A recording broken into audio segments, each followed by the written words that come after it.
Okay, now for last few classes, you have been discussing here the anatomy and physiology of the nervous system. It's a little longer discussion, and you know that this chapter is the longest of all the chapters that you have to cover in this semester. That's why we have given probably more than 4 to 5 weeks for this, and today I guess that we are actually in our 4th lecture or 3rd, I don't know exactly, but we are 3rd or 4th lecture today. Now we have told you that nervous system itself is divided into 2 divisions, the central nervous system and the peripheral nervous system, as far as the anatomic divisions are concerned. As far as your central nervous system is concerned, it is the brain and the spinal cord. And what is the brain is there, then it is forebrain, midbrain and hindbrain.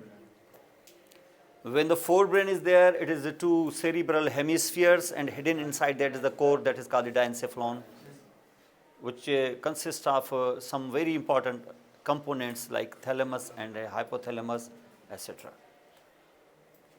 And then there is a very small piece that is called the midbrain, but then there is a huge part, you see the second largest part of the brain itself is the hindbrain, rostrally pons and caudally medulla oblongata. But behind them, especially behind the pons, there is again a big structure. We call the small brain, we call it a cerebellum. So 3 structures of the hindbrain, 2 of the forebrain, and connecting them together is midbrain. So 6 components of the brain, and the 7th additionally it is the spinal cord. Together all 7 will make central nervous system. Emerging from the central nervous system are the nerves. You call them peripheral nervous system. 12 pairs of cranial nerves and 31 pairs of spinal nerves. We don't have just this peripheral and the central nervous system. We have some additional things also. Like all this, especially the central nervous system, brain and spinal cord, they are enclosed within 3 very delicate membranes. We call them meninges. So today we are taking the meninges. And then we don't have just the meninges which you have to discuss here, because some very important diseases and disorders you will have to do in pathology regarding the meninges, the problem within the meninges, like the inflammation of the meninges, especially the inner 2 meninges, you call them meningitis. तो आपको पता होना चाहिए कि meningitis क्या है, वो पता तब चलेगा जब उस स्ट्रक्चर का पता होगा, और फिर आइडिया होगा कि क्या कॉम्प्लिकेशंस हो सकती हैं. तो नहीं है कि meningitis बोल दिया और हो गया और बस ठीक है उसको ट्रीट कर देते हैं. It will lead some complications. It will result into certain complications. Why these complications will happen, you will be able to understand in pathology when you have a good idea about the anatomy and the physiology of these organs. And then we don't have just the meninges which are surrounding them. Inside the story is there that the spinal cord or the pons or the medulla or the pons or whatever structures are the parts of the central nervous system are there. Inside them there is a canal. There is a space. It's not solid, it is cystic. Means inside there is space. Space means if, for example, you are taking here your spinal cord here, you know that inside there is a space. You call them central canal. And around the central canal there is gray matter. And in gray matter you have got two groups of neurons, the sensory and the motor. Then in motor also you will see 2. Voluntary motor, bigger part, and involuntary motor. In sensory also, the smaller part being the visceral sensory, means the sensory stimuli receiving from internal organs, and this bigger one will be actually from the external area, from external organs like skin, like all these things here. तो जब आप अंदर दाखिल होंगे ना जब आप, तो आपको सिर्फ वाइट मैटर नहीं ग्रे मैटर मिलेगा, जिसमें सेल बॉडीज और डेंड्राइट्स के कलेक्शंस होंगे. 1000 बिलियन न्यूरॉन्स में से तो तकरीबन सारे यही होते हैं. But these neurons are again developed into 2 groups here, sensory और motor. Motor आगे बैठेंगे, sensory पीछे. और फिर जो मोटर आएंगे तो मोटर में पता चलेगा कि उसमें से बड़ा जो रेशो है, बड़ा जो एरिया है, area that will be occupied by those motor neurons which are serving the voluntary motor activity. लेकिन कुछ तो इनवॉलंटरी भी करेंगे जो हमारे बस में नहीं है, जो हमारी विल से नहीं है, like smooth muscle, cardiac muscle and exocrine glands, उनको भी कंट्रोल करने के लिए तो ये होगा तो मोटर ही, जाहिर है वो भी मोटर ही है, वो मोटर एरिया में बैठेगा। तो वहाँ पर मोटर न्यूरॉन्स को 2 हिस्सों में तकसीम करेंगे। एक छोटा सा एरिया 1/4 चलें वो इनवॉलंटरी को दे देंगे, 3/4 वॉलंटरी को देंगे। और फिर सेंसरी भी ऐसे ही 2 हिस्सों में बटेगा, क्योंकि सेंसरी फिर है क्या, इंटरनल ऑर्गन्स, यानी लंग के अंदर, स्टमक के अंदर कोई गड़बड़ हो रही है, आपके ब्लड प्रेशर में, आपकी गैसेस वगैरह जो ब्लड में है वो आगे पीछे हैं, या आपके अंदर ग्लूकोज की अगर डेफिशिएंसी है या एक्सेस है या और कोई भी अंदर मसला हो रहा है, उसको आपको पता नहीं चलेगा। आपको इस वक्त पता है आपके ग्लूकोज, इस वक्त आपके ब्लड में ग्लूकोज लेवल कितनी है, या आपको पता है कि आपका कार्बन डाइऑक्साइड लेवल कितना, नहीं है आपको पता, लेकिन आपके ब्रेन को पता है। तो ये इन्फॉर्मेशन ब्रेन को मिलती है। ऐसी इन्फॉर्मेशन को, ऐसी सेंसरी एक्टिविटीज को हम कहते हैं विसरल सेंसरी एक्टिविटी। लेकिन अगर आपके किसी भी बॉडी पार्ट पर मैं पिन थोड़ी सी प्रिक करूं तो क्या आपको पता नहीं है क्या? फौरन पता होगा, एकदम से आप हाथ खींच लेंगे। ये कहलाती है तुम्हारी सोमेटिक सेंसरी एक्टिविटी। तो इसका मतलब सेंसरी एक्टिविटी भी 2 है, जैसे ना मोटर 2 हैं, वॉलंटरी इनवॉलंटरी, तो सेंसरी भी 2 हैं, एक विसरल एक सोमेटिक। तो वो सोमेटिक और विसरल में, विसरल को थोड़ा सा ऐसा देंगे, सोमेटिक को बड़ा, क्योंकि सोमेटिक से इंफॉर्मेशन बहुत ज्यादा मिलती है।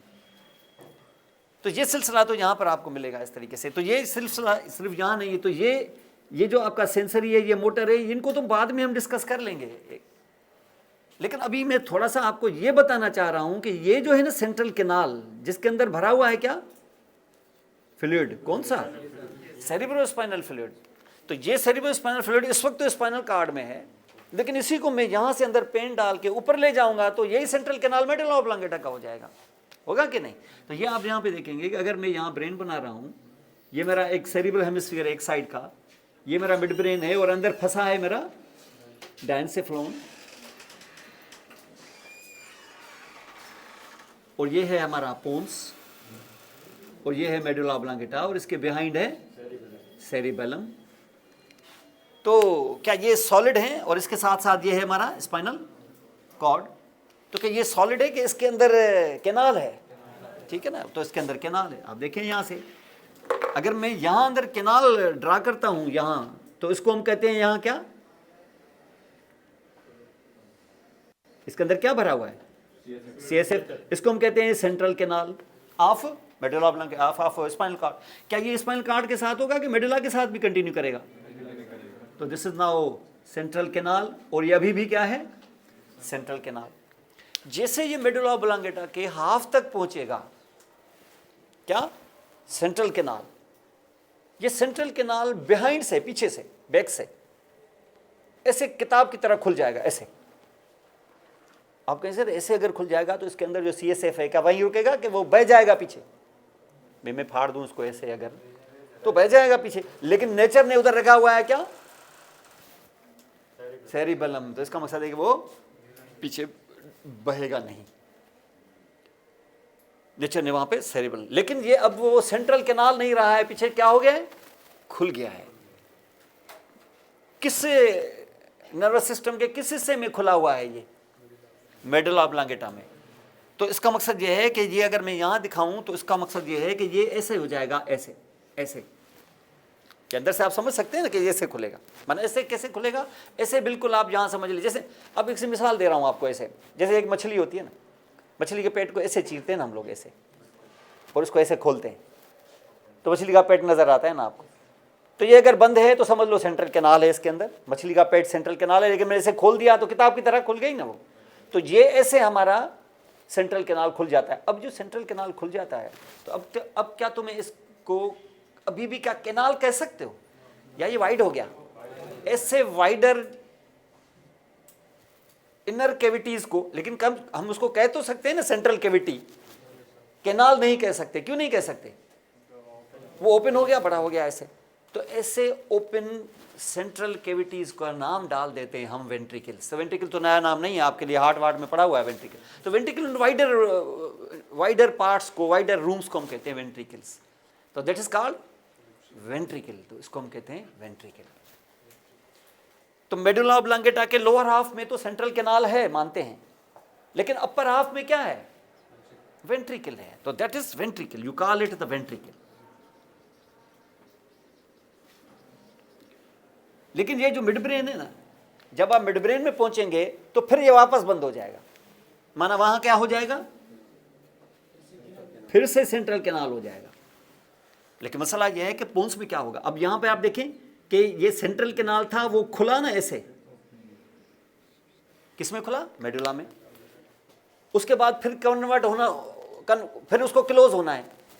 लेकिन जब तक क्लोज हो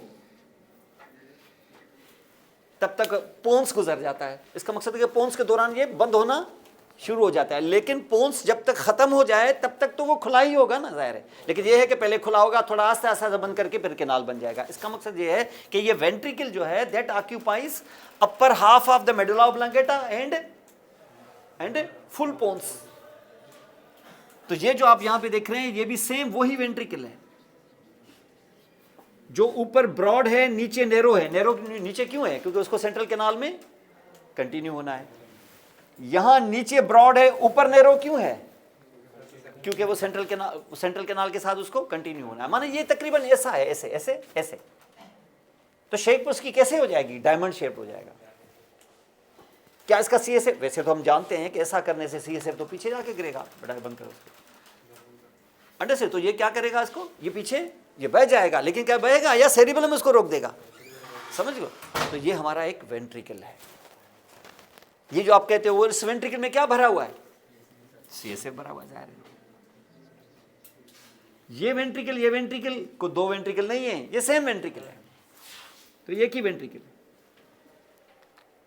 ये जो सीएसएफ आप बोलते हैं ना आप, ये सेरिब्रल स्पाइनल फ्लूइड, जो सीएसएफ मौजूद है वेंट्रिकल में, जो सीएसएफ मौजूद है आपके वेंट्रिकल में, ये बेसिकली वेंट्रिकल में सिर्फ मौजूद नहीं है, ये वेंट्रिकल में सिंथेसाइज और सीक्रेट होते हैं, यहाँ पर बनते इधर हैं। ये फैक्ट्री है, सीएसएफ बनने की फैक्ट्री वेंट्रिकल होते हैं।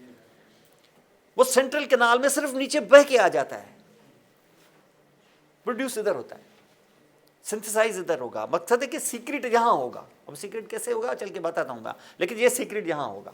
किसमें? वेंट्रिकल में। लेकिन वेंट्रिकल ये एक नहीं है, वेंट्रिकल अभी आना बाकी है, क्योंकि अभी हमारा सेंट्रल नर्वस सिस्टम अभी बाकी है। जैसे मैं उसको लेके जाऊंगा इस सेंट्रल कैनाल को, जो है किसमें? मिड ब्रेन में, तो ये कनेक्ट करेगा इसके साथ। किसके साथ? डायनसेफ्लॉन के साथ, क्योंकि डायनसेफ्लॉन में फिर एक कैविटी है। क्या कैनाल होगा कि कैविटी होगी वहां पर? क्योंकि ये थोड़ा सा ऐसे ऐसे सिलिंड्रिकल थोड़ा, ये तो अच्छा खासा है। जैसे मेरा हाथ है ना, डायनसेफ्लॉन की मैं आपको शक्ल बताता हूँ, ऐसे होता है। डायनसेफ्लॉन एक तो नहीं ना, बहुत सारे स्ट्रक्चर्स को मिला के डायनसेफ्लॉन कहते हैं। जैसे पाकिस्तान तो बहुत सारे 4 सूबे मिला के एक कंट्री है ना, पाकिस्तान अलग तो नहीं ना है, यही 4 सूबे हैं जो हैं, या पाकिस्तान 5वीं कोई चीज़ है, यही है, नाम बदला हुआ है, ये 4 चीज़ें मिलकर पाकिस्तान। तो यहाँ पर हमने देखा कि ये जैसे हमारा हाथ है ना, ये एक हाथ है, बाज़ाहिर तो ये हाथ है, but this is actually made up of many things like my 8 carpals. फिर आप देखेंगे कि आपको फिर 5 मेटाकार्पल्स, फिर ऐसी कोई मिला के कोई 14 फेलेंजीज, ये सब मिलके एक यूनिट बनता है, एक हैंड। बोलते तो सिर्फ मुंह से हैंड, लेकिन अंदर जाओ तो पता चलता है कि इसमें तो 20-25 बोन है। ऐसा ही फिर दूसरा हाथ भी है आपका, ये दूसरा हैंड है जिसमें फिर 25-30 चीज़ें। तो इसको मिलाएं ना जब आप ऐसे लाइक दिस, तो इसका जो ये पाम है, जो मीडियल सरफेस है, इनको आप जोड़ें ना, टच ना करें, गैप छोड़ें। ये जो मेरा इस वक्त जोड़ा है ना, ये 2 हाथों का ऐसे, डायनसेफ्लॉन ऐसे होता है। माने इसका मकसद ये कि ये डायनसेफ्लॉन क्या एक स्ट्रक्चर है कि सिमेट्रिकली दो लेफ्ट और राइट से मिलके बना है, और क्योंकि टच नहीं कर रहे हैं तो बीच में कैविटी है कि नहीं? ये कैविटी फिर वेंट्रिकल है, एक और वेंट्रिकल। तो इसका मकसद ये है कि इसके अंदर क्या है? वेंट्रिकल है। अब अगर मैं यहां देखूं ना, ये इसको मैं 2 में तकसीम कर दूं ऐसे, तो upper bigger part will be called as thalamus and lower smaller part will be called as hypothalamus. मैं ऐसे जोड़ दूं तो फिर क्या थैलेमस एक है कि थैलेमस 2 हैं? एक है कि 2 हैं? एक है। ऐसे करने से मेरा हाथ एक हो जाएगा कि दो ही रहेंगे? तो फिर थैलेमस दो होंगे ना, जाहिर है। ये मैं दो में ऐसे डिवाइड करता हूं तो ऐसे, आंख दोनों स्ट्रक्चर सेम है, तो फिर एक आंख है क्या? इवन नोज तुम्हारा बाजार एक है, कैविटियां दो हैं, पढ़ते एक हो, क्योंकि दूसरी सेम होती है। सिमेट्रिकल चीज़ें हमेशा ऐसी होती है। एनाटॉमी में एक ब्लेसिंग अल्लाह की तरफ से ये है कि तुम एक चीज़ कर लो, दूसरी हो गई। ये तो अल्लाह का शुक्र करें, वरना तो एनाटॉमी तुम्हें 10 साल पढ़नी पड़ती, 2 साल में हो जाती। एक अपर लिम्ब पढ़ लो, दूसरी हो गई। और कहीं कहीं तो ऐसा है, माना यू समझ लो buy one get one free है ये एनाटॉमी में, तो एक ईयर कर लो, हो गया सारा, समझ। इसी तरीके से यहाँ पर है। और ये तुमने इस तरीके, आप सेरिब्रल हेमिस्फीयर एक कर लो, दूसरा हो गया। आपसे स्पाइनल कार्ड एक है, फिर आधा कर लो, आधा हो गया। पोन्स तुम्हें आधा करना है एक साइड का, दूसरा हो गया। क्रेनियल नर्व्स कितनी होती हैं? काउंट करो तो 24 हैं, तुम 12 पढ़ते हो, क्यों? क्योंकि बाकी 12 वैसे ही होती हैं। हार्ट जो नहीं है वो आपको सारा पढ़ना पड़ेगा। तो हर जगह थोड़ी सेल लगी हुई है ऐसे कि बाय वन गेट वन, कहीं तो आपको पूरा लेना होता है। और कहीं ऐसी भी है कि एक खरीद लो, दुकान पूरी तुम्हारी। न्यूरॉन नहीं, न्यूरॉन नर्व्स आपकी, स्पाइनल नर्व्स 31 इधर 31 इधर। तुम एक टिपिकल अच्छी सी प्यारी सी निकाल के पढ़ लो जिसमें सारे फीचर्स हो मेरी तरफ से। बाकी जो 62 है उसमें 61 नहीं पढ़ना, ये सब ले जाओ, एक पढ़ लो बस। एक टिपिकल स्पाइनल नर्व पढ़ो, सारी होगी। ऐसी एनाटॉमी में भी लूट मार, इस तरीके से भी लूट सेल लगी हुई है, ऐसे भी। वरना तुम्हें कहते नहीं 62 की 62 पढ़नी होगी तुम्हें, तो फिर तो तुम्हारी सारी जिंदगी एनाटॉमी में लग जाए। तो यहाँ पर इस तरीके से, तो ये मैंने ऐसे कर लिया है, दो तुम पढ़ोगे एक साइड वैसे दूसरी हो जाएगी। इसका मकसद है कि यू हैव 2 थैलेमस, थैलेमाए 2 हैं, हाइपोथैलेमाए 2 हैं, और इस बीच में इनको सेपरेट करने वाला कौन है? ये कैविटी, वेंट्रिकल। क्या भरा हुआ है इसके अंदर? CSF। क्या CSF भरा हुआ है कि यहाँ पर सिंथेसाइज और सीक्रेट हो रहा है? यहाँ पर सीक्रेट तभी तो भरा हुआ है, ये कहीं और से नहीं आ रहा है, और से भी आ रहा है, लेकिन ये यहाँ है। अगर यहाँ है तो फिर ये इसके बीच में सेंट्रल कैविटी है कि नहीं? तो इसका नाम फिर वेंट्रिकल। तो क्या है ये? फिर वेंट्रिकल, एक और वेंट्रिकल। क्या बस यही खत्म हो गया कि 2 सेरिब्रल हेमिस्फीयर्स हैं? तो अगर सेरिब्रल हेमिस्फीयर्स हैं तो ये सेरिब्रल हेमिस्फीयर किसके पेट से निकले थे? डायनसेफ्लॉन के पेट से। मैंने बताया था असल चीज डायनसेफ्लॉन थी। वो डायनसेफ्लॉन के पेट से जो निकले एक साइड से और दूसरे साइड से, और इतना बड़ा हो गया कि डायनसेफ्लॉन को ही दफन कर दिया, तो क्या वो सेरिब्रल हेमिस्फीयर क्या सॉलिड होंगे कि उसके अंदर भी वेंट्रिकल होगा? जैसे आप मिसाल ले लें, आप ऐसे, ये मैं अगर यहाँ से आपको बताऊंगा भाई ये मेरा डायनसेफ्लॉन है, ये मिडब्रेन वगैरह, यहाँ से मैं उठाता हूँ, यहाँ से ये मेरा वेंट्रिकल, ये मेरा ग्रे मैटर वगैरह, ऐसे ही होगा ना। अगर मैं इधर से 2 सेरिब्रल हेमिस्फीयर से बल्ज करवाऊं,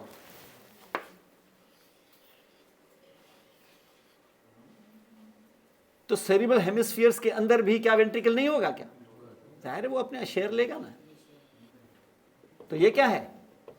वेंट्रिकल। और बाहर क्या होना चाहिए? चलो ग्रे या व्हाइट, यहां व्हाइट और ग्रे, पहले व्हाइट होता है बाद में ग्रे होता है, ये अलग चीज है। क्योंकि सेरी वर्ड मैंने आपको लास्ट टाइम बताया था, जहां सेरी वर्ड आया है वहां पेरीफ्री में होगा ग्रे, तभी तो नाम है उसका कार्टेक्स। वो बाद की बात है। लेकिन ये जो है ये क्या होगा? ये मैंने कितना भी बड़ा कर लूं इसको, इसके अंदर ये क्या होगा? इसके अंदर वेंट्रिकल। तो ये भी वेंट्रिकल है, ये भी वेंट्रिकल है। इसका मकसद क्या हुआ कि एक एक वेंट्रिकल एक एक सेरिब्रल हेमिस्फीयर में भी है कि नहीं? तो इसका मकसद ये हो गया कि इधर से तुम्हारा वेंट्रिकल किस में है? सेरिब्रम में भी है। ये तो मैं साइड से दिखा रहा हूं, तो एक टोटल दिखाऊं तो 2, और वो जो दोनों साइड पर सेरिब्रल हेमिस्फीयर में एक एक वेंट्रिकल है, ये दोनों आके खुलेंगे किसमें? डायनसेफ्लॉन के वेंट्रिकल में। इसका मकसद ये है कि अगर वेंट्रिकल्स को तुम नंबर से काउंट करो, और वेंट्रिकल्स के बाकायदा नंबर से, अब सबको तो वेंट्रिकल वेंट्रिकल नहीं ना कहेंगे, अब इनके क्या है? नंबर से। तो ये भी वेंट्रिकल है। अब ये कितने हैं? जाहिर है 2 हैं, क्योंकि 2 सेरिब्रल हेमिस्फीयर्स हैं। तो अब अगर आप ऊपर से काउंट करेंगे ना, तो फिर वेंट्रिकल्स के नंबर्स हैं। फिर they are called with numbers, they are called by numbers. तो 2 तो सेरिब्रल हेमिस्फीयर के वेंट्रिकल्स हैं, तो हम उनको क्या कहेंगे? नंबर दें उनको, 1 और 2। अब किसको 1 कहूं, किसको 2 कहूं?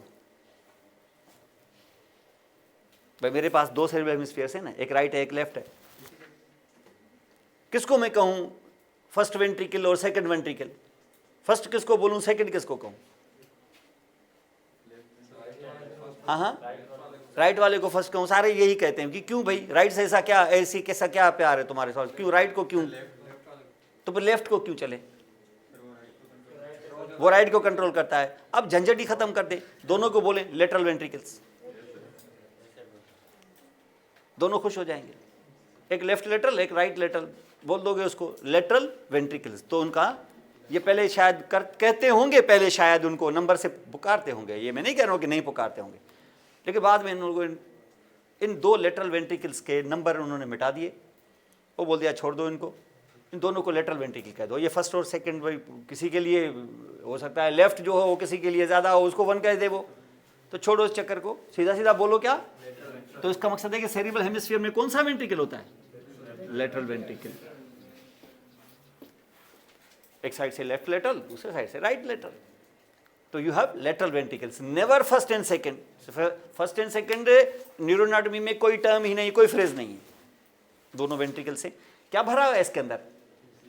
क्या भरा हुआ है सिर्फ कि सीक्रेट हो रहा है? सीक्रेट हो रहा है। अब वो सीक्रेट हो रहा है वहां से, at that now is secreted, और सीक्रेट होके होते होते ये आके मिल रहा है। ये दोनों लेटरल वेंट्रिकल्स किस में ओपन हो रहे हैं? डायंसेफ्लॉन के वेंट्रिकल्स में। अब तुम नंबर डाल सकते हो यहां पर, कौन सा नंबर? हाँ कौन सा नंबर डालें भाई? क्या है फर्स्ट? फर्स्ट ये फर्स्ट है तो क्या वो ऐसे पड़े हुए हैं, क्या हवा है क्या? वो इतने दो बड़े लेटरल वेंट्रिकल्स पड़े हुए हैं, फर्स्ट ये हो जाएंगे? वो तुम्हारे सरों के ऊपर ऐसे दो ऐसे सिंग निकले हुए हैं, वो गए, अब फर्स्ट ये हो गया। सर क्योंकि सर बन रहे हैं यहाँ से, बन रहे हैं या नहीं बन रहे? तो थर्ड से नहीं बन रहा है क्या? ओवर ऐड हो जाता है थर्ड में, वहीं से बन रहा है। बनने से होता है क्या? बन रहा है क्या? तो मकसद कहने का है पहले इनके नंबर थे, वो फर्स्ट और सेकंड थे, अब फर्स्ट सेकंड मिटा के हमने उनके नंबर चेंज किए हैं। इसका थोड़ी ना कोई चेंज किया है, इसका नंबर तो वही है। कौन? अगर उसका फर्स्ट और सेकंड होता तो इसका क्या होता? थर्ड होता। थर्ड होता तो आज इसका नाम अभी भी थर्ड है, इसका नंबर हमने चेंज ही नहीं किया है। तो दिस विल बी कॉल्ड, तो डायंसेफ्लॉन के वेंट्रिकल का क्या नाम भाई? It's name is third ventricle. भाई नंबरों से है ना, ये ऊपर फर्स्ट और सेकंड थे, तुमने उनके मिटाए हैं। ये कहेंगे हम क्यों मिटाएं अपना नाम, अपना थर्ड रखेंगे, भली फर्स्ट और सेकंड तुमने मिटा दिए। ये नहीं कि फर्स्ट सेकंड तुम मिटा दोगे तो हम फर्स्ट ले लेंगे, नहीं नहीं, हम अपने उसी थर्ड पे ही कायम रहेंगे। अगर ये थर्ड पे कायम रहेगा तो वो मेडुला और पोन्स वाला क्या होगा? तो वो फोर्थ वेंट्रिकल होगा, उसका नाम ही है फोर्थ वेंट्रिकल। और ये जो सेंट्रल कैनाल है जो मिड ब्रेन में मौजूद है, ये दो वेंट्रिकलों को आपस में जोड़ रही है। ऐसी जोड़ने वाली चीज का फिर नाम कैनाल नहीं होता है, ऐसी जोड़ने वाली चीज का नाम होता है डक्ट। क्या कहते हैं इसको? Duct. This is called cerebral aqueduct, इसका नाम है, बड़ी मशहूर है ये। This is called cerebral aqueduct.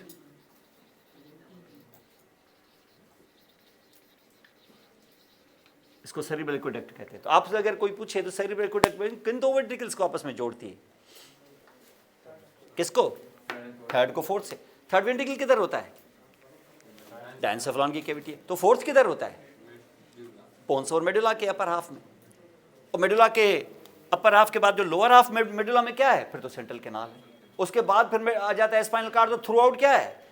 Central canal है। और जैसे ही आपका स्पाइनल कार्ड हो जाएगा खत्म, तो क्या सेंट्रल कैनाल खत्म नहीं होगा क्या? वो भी खत्म हो जाएगा। लेकिन वो जब खत्म हो जाएगा ना, तो वहां खात्मे के टाइम पर थोड़ा सा बल जाएगा ऐसे।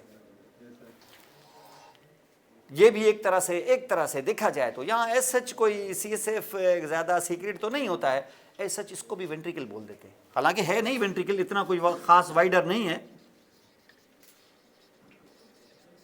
कौन सा वेंट्रिकल? फिफ्थ नहीं कहते, फिफ्थ आखिरी है, इसलिए इसको बोलते हैं टर्मिनल वेंट्रिकल। यहाँ इसने फिर नाम नहीं लिया शर्म के मारे, कुछ सीक्रेट तो कर ही नहीं रहा है, अब क्या फिफ्थ वेंट्रिकल, चलो टर्मिनल वेंट्रिकल करके, आखिरी तो है ही, नाम तो बता दे यही होगा। तो इसका आदि टर्मिनल वेंट्रिकल। तो ये अंदर जितना भी देख रहे हो ना, CSF यहाँ डिस्ट्रीब्यूट हो रहा है, डिस्ट्रीब्यूट जरूर हो रहा है, लेकिन आप जब यहाँ देखेंगे तो इसमें ये जो कट यहाँ से लगाया तो ये स्पाइनल कार्ड में इधर CSF भरा हुआ है। और ये अंदर क्या होगा? न्यूरोग्लाया का वो जो मैंने आपको दिखाया था एपिथेलियम, नाम था इसका एपिंडाइमा। इसका आदि एपिंडाइमा। Thank you. तो उसको हम कहते हैं एपेंडाइमा, तो हम उसको एपेंडाइमा कहते हैं। तो ये एपेंडाइमा यहाँ पड़ा हुआ है। तो ऐसे ये एपेंडाइमा क्या है, जैसे मैंने बताया ना, हम कमरे में बैठे हुए हैं, कलर है लगा हुआ, दीवार है तो दीवार, लेकिन हमें हमारा हाथ किस चीज़ को लगेगा, कलर को। तो ये कलर जो है ये एपिथेलियम है, तो ये एपेंडाइमा है। ये सिंपल क्यूबाइडल एपिथेलियम है, बड़ा नहीं है कुछ इतना ज़्यादा, उसमें सिलिया विलिया होते हैं जिसकी वजह से आपका CSF आगे पीछे सर्कुलेट होता है। तो ये अंदर बनता है, लेकिन बनेगा सेंट्रल कैनाल में नहीं, वहाँ चलेगा। बनेगा कहाँ, वेंट्रिकल्स में। कौन से वेंट्रिकल्स, 2 लेटरल, वो वहाँ से होता हुआ फिर थर्ड में आएगा, तो कुछ और ऐड होगा उसमें, क्योंकि नई फैक्ट्री है, उसमें और शामिल होगा। वो अपने बैक से डाल देगा किसमें, सेरिब्रल एक्वेडक्ट में, वो आएगा फिर 4th वेंट्रिकल में, वहाँ और शामिल होगा उसमें, वो फिर बह जाएगा कहाँ, टर्मिनल वेंट्रिकल तक चला जाएगा। ये अंदर अंदर से क्या करेगा, लेकिन हर जगह आपको मिलेगा क्या, उसका एपेंडाइमा। और ये बाथिंग देगा, न्यूट्रिशन देगा, बहुत सारी चीज़ें जो है प्रोवाइड करेगा किसको, वो अंदर के सब्सटेंस को, सेंट्रल नर्वस सिस्टम को अंदर से। अब ये सीक्रेट तो हो रहा है, सवाल ये पैदा होता है कि ये सीक्रेट हो रहा है अंदर, इसको हम कहते हैं वेंट्रिकुलर सिस्टम, जो है central canal, central nervous system की सेंट्रल कैविटी से बना हुआ ये पूरा सिस्टम, जिसमें CSF सीक्रेट होकर वहाँ सर्कुलेट कर रहा है। मसला ये है कि अंदर से ये, इसकी मैं मिसाल ऐसे देता हूँ, जैसे आपके घर के अंदर जो बाथरूम्स और इसमें कंसील्ड जो होती है ना ड्रेनेज लाइनें, ये वो ड्रेनेज लाइन है जो आपके कंसील्ड उसमें मौजूद हैं, जिसमें पानी जनरेट होकर अंदर जाता है। जैसे तुम्हारा वाशरूम जो है ये वेंट्रिकल है, वहाँ से सीक्रेट होता है, वो नली में चला जाएगा गंदा पानी, फिर उसमें से ऐड हो जाएगा किचन का भी, किसी दूसरे के बाथरूम का भी, ये मिला के आपके घर के सारे पानी ये मिला के आखिर में क्या ऐसे ही अंदर सर्कुलेट करता रहेगा कि एक सुराख कम से कम ऐसा होगा जो आपकी बाहर की दीवार में होगा, जिससे उसको बहा देंगे आप बाहर की वासा वाली लाइन में। तो इसका मकसद ये है कि अगर ये जो पूरा आप यहाँ पे देख रहे हो, इसको ऐसे ही सर्कुलेट कराते रहोगे क्या, क्योंकि ये सिर्फ ये नहीं दे रहा है कि आपको सिर्फ न्यूट्रिशन या न्यूट्रिएंट्स दे रहा है, ये मेटाबोलाइट्स भी कलेक्ट कर रहा है, और इससे निजात हासिल करें, जान छुड़ाएं इससे, ये जान छुड़ाएं ताकि नया आ जाए और ये सर्कुलेशन होती रहे। तो आप अगर देखेंगे यहाँ पर कि ये सर्कुलेशन होती रहेगी। अब पहले देखें कि ये पूरा सिलसिला, इसको यहाँ आप समझ लें पहले कि ये हमारे 4 वेंट्रिकल्स हैं, 5वां टर्मिनल भी है, फिर सेंट्रल कैनाल है, ये आपस में कनेक्टेड हैं, और ये CSF बनता कैसे है, कहाँ कहाँ बन रहा है, और ये सर्कुलेट कैसे कर रहा है। और मैं यहाँ अंदर से, घर के अंदर की लाइनों से जो कचरा है, सेवेज वगैरह है, ये निकाल के मैं बाहर की लाइन तक कैसे लाऊं, बाहर वाली माना वो जो बाहर नाली है आपकी, वो जो वासा वाली की है, वो जो वहाँ से वहाँ लाना है आपको, घर से बाहर। वो घर से बाहर तो लाएंगे, वो किधर करेगा, वासा वाले कलेक्ट करके बाहर की लाइन में लाएंगे, गटरों से, ये मैनहोल वगैरह, ये बिल आखिर ये किधर जाएगा, बिल आखिर ये किसी न किसी बड़ी नहर में डाल देंगे। इसका मकसद है कि तुम्हारा अब ये बिल आखिर कहाँ होगा, ये वासा की लाइन, ये जो लाइन होगी आपकी, ये इधर ही होगी कि बाहर होगी, बाहर होगी। तो बाहर, इस अंदर से बाहर की कनेक्शन तो कहीं डेवलप करें ना। आप देखें ना, पूरे घर से एक कार्नर में बड़ा सा होल बना के आप अपनी वो लाइन जो है, वो ड्रेनेज लाइन बाहर दे देते हैं, वो चली जाती है उधर। यहाँ भी ऐसी लाइन, ऐसा सुराख यहाँ भी होगा, वो बाहर लाएंगे, यहाँ पर ये बाहर ही होगा। और बाहर वाले को हम किधर कनेक्ट करेंगे, जाहिर है बाहर हमारी बड़ी नहर कौन है, ब्लड वेसल्स हैं, और कौन है, ब्लड में डाल देंगे। आखिर में इस फ्लूइड को कहाँ डालना है, ब्लड में। कौन से ब्लड में, आर्टीरियल में कि वीनस ब्लड में, वीनस ब्लड में गंदी चीज़ें हैं, जाहिर है उसको वीनस ब्लड में डाल देंगे।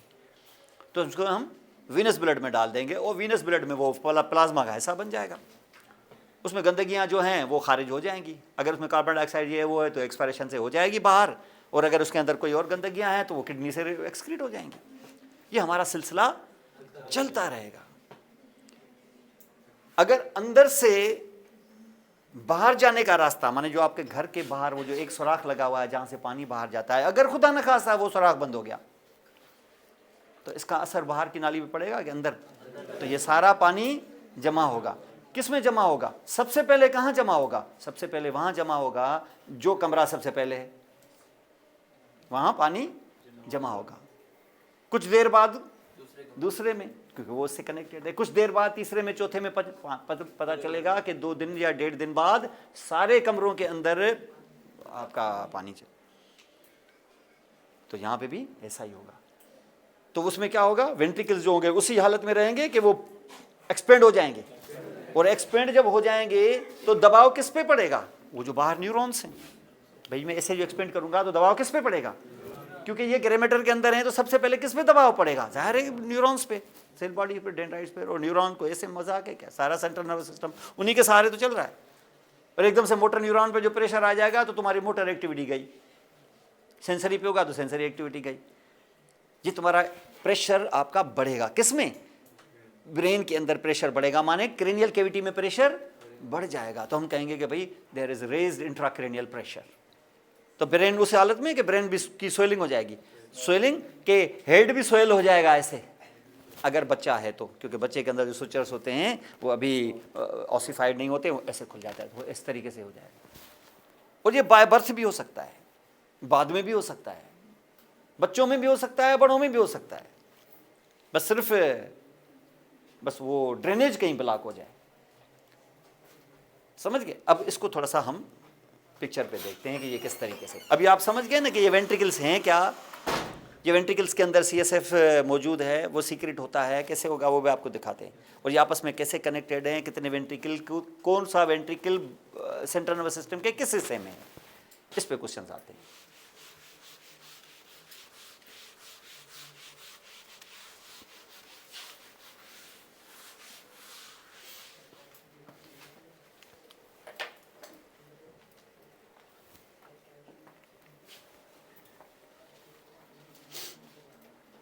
ठीक है जी। तो अब देखिए वेंट्रिकल्स, अब यहां से ये देख रहे हो, ये साइड से ये इतना बड़ा, क्योंकि सेरिब्रम बहुत बड़ा है ना। सेरिब्रम में कितने लोब्स हैं? 4 लोब्स, फ्रंटल है, पैराइटल है, ऑक्सीपिटल है, टेम्पोरल है। तो ये जो वेंट्रिकल है, हर लोब को अपना अपना हिस्सा मिलेगा वेंट्रिकल का। ऐसे नहीं कि वेंट्रिकल बस थोड़ा छोटा सा बनाऊंगा, क्योंकि इतना बड़ा है। तो ये पूरा जितना दिखा रहा हूं ना,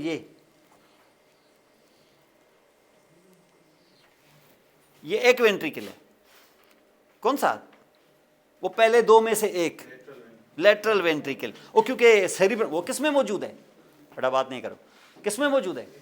सेरिब्रल हेमिस्फीयर में। और सेरिब्रल हेमिस्फीयर के क्योंकि 4 हिस्से होते हैं तो हर एक को अपना अपना हिस्सा मिलेगा। ये हिस्सा इस फ्रंटल लोब को, ये हिस्सा पैराइटल को, ये हिस्सा ऑक्सीपिटल को, और ये, लेकिन सबको मिला के हम कहते हैं लेटरल वेंट्रिकल।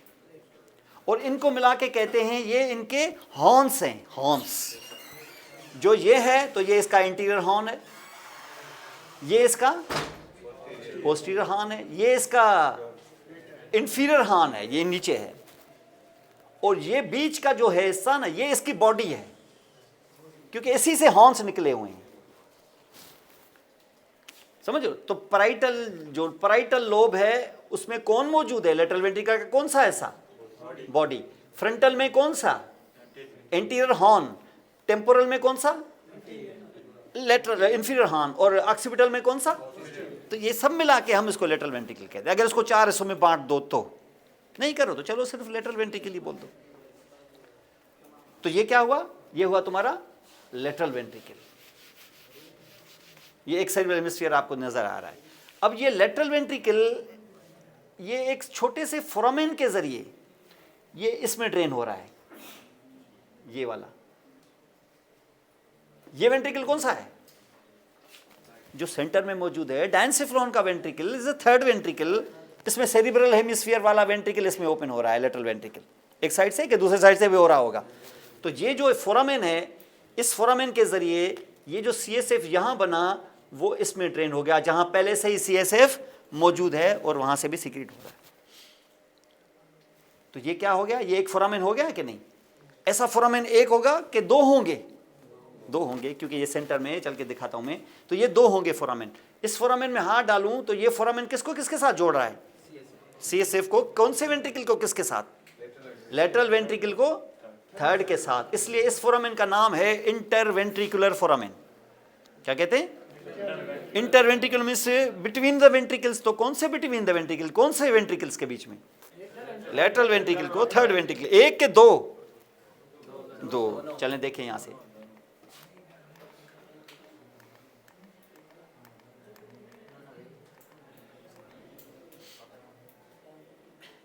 चलें इधर ही समझ लें आप, मैं आपको थोड़ा सा दिखा देता हूं। अगर इस वेंट्रिकल को मैं ऊपर से दिखाऊं ऐसे, तो ये बीच में जो वेंट्रिकल होगा वो हमारा होगा थर्ड वेंट्रिकल। और इधर होगा ये कौन सा वेंट्रिकल है इस साइड पे? लेटरल। और दूसरे साइड से भी क्या होगा वैसा ही?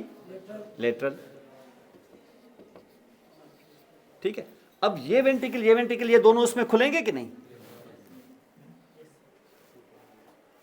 तो ये जो इंटरवेंट्रिकुलर फोरामेन होगा ये और ये एक होंगे कि दो होंगे? दो होंगे। तो इनको हम कहते हैं इंटरवेंट्रिकुलर फोरामेन। एक या दो तो दो, तो हम इसको कहते हैं इंटरवेंट्रिकुलर फोरामेना। एक से ज्यादा होते हैं तो हम इसको कहते हैं इंटरवेंट्रिकुलर फोरामेना।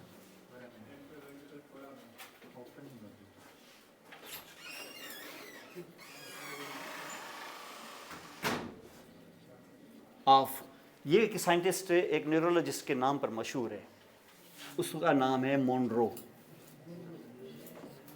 इसको हम कहते हैं इंटरवेंट्रिकुलर फोरामेना ऑफ मोनरो। ये बहुत इंपॉर्टेंट इसलिए भी है क्योंकि अगर कोई ब्रेन ट्यूमर या कोई ऐसी चीज हो जाए जिससे ये फोरामेन हो जाए ब्लॉक, तो असर थर्ड वेंट्रिकल पे पड़ेगा कि लेटरल पे? क्योंकि ड्रेनेज हो रही है लेटरल से थर्ड की तरफ। तो अगर ये यहां ब्लॉक हो गया तो ये लेटरल वेंट्रिकल एक्सपेंड करेगा। अगर एक्सपेंड करेगा तो उस साइड के सेरिब्रल हेमिस्फीयर के स्ट्रक्चर्स पर प्रेशर पड़ेगा, जिसमें अगर आपके वेंट्रिकुलर सिस्टम के अंदर सीएसएफ बहुत ज़्यादा अगर एक्सेसिवली वहाँ एक्यूमुलेट हो जाए तो फिर ऐसी कंडीशन का नाम होता है हाइड्रोसेफलस। सुना है आपने नाम? इसको हम कहते हैं क्या? हाइड्रोसेफलस। किस वजह से हुआ है? ऑब्स्ट्रक्शन की वजह से। ड्रेनेज में ऑब्स्ट्रक्शन आ गई है। किधर ऑब्स्ट्रक्शन आ गई है? ये बंद हो गया है, फोरामेन बंद हो गया है। यानी आपके घर के अंदर ही कहीं ना कहीं कोई ब्लॉकेड है, बाहर नहीं है ब्लॉकेड। वो जो वासा में लाइन जा रही है उसमें ब्लॉकेड नहीं है। ये एक बाथरूम और दूसरे बाथरूम के बीच में ये ड्रेनेज इधर आ रही थी, वहां ब्लॉक हो गया। तो दोनों बाथरूम अफेक्ट होंगे कि एक होगा? एक होगा। तो इसका मकसद है कि ये होगा। अगर दबाव ज्यादा है और दोनों ब्लॉक हो गए तो दो होगा। ये दो होंगे, क्या थर्ड वेंट्रिकल अफेक्ट होगा? क्या नहीं होगा।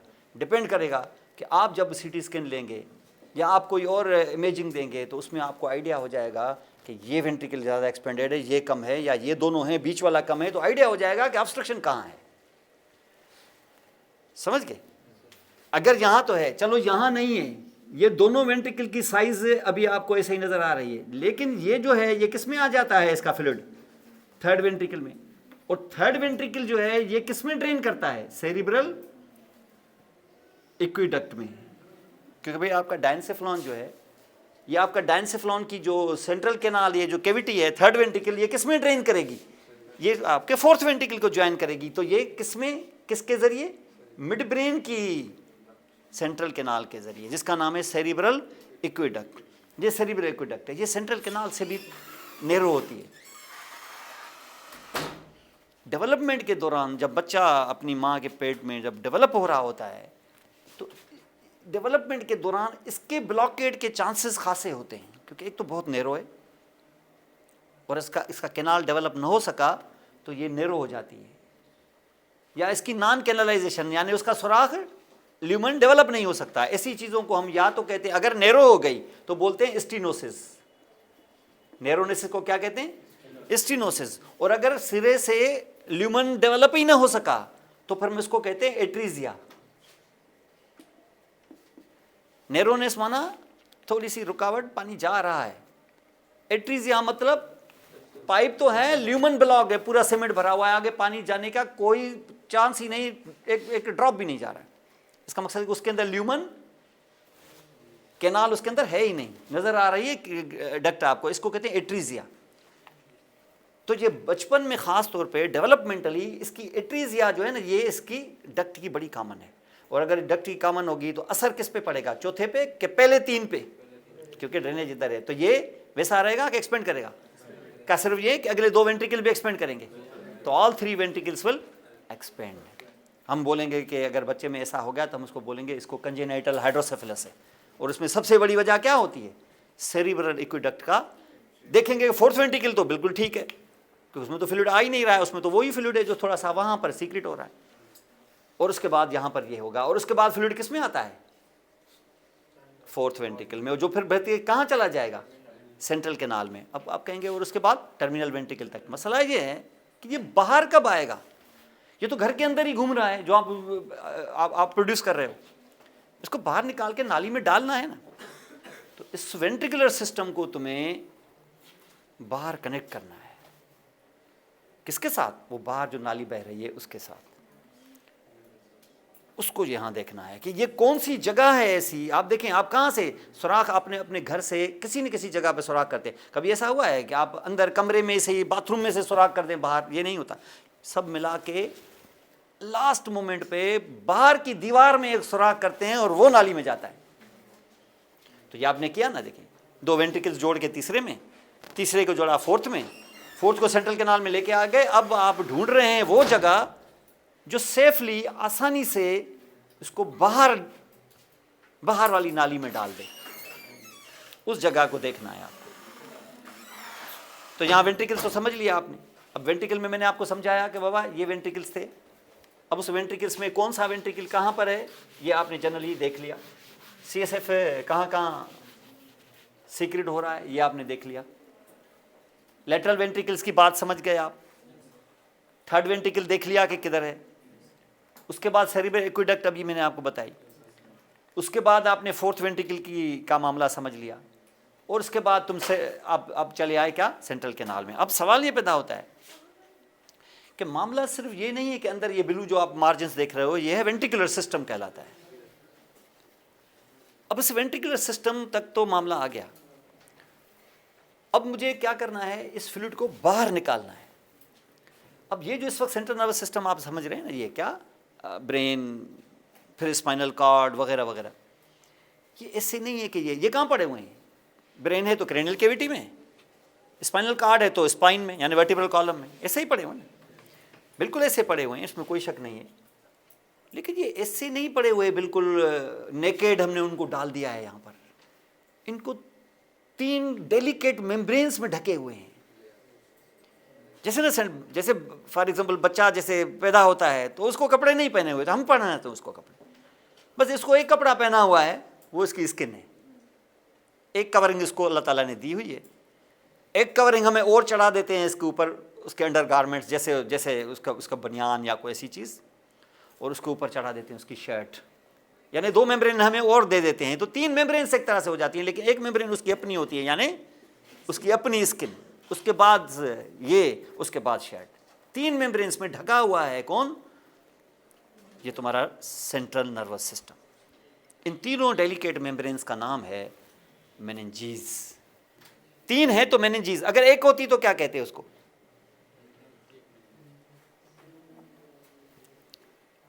प्लूरल तो ठीक है, मेनिंजीज।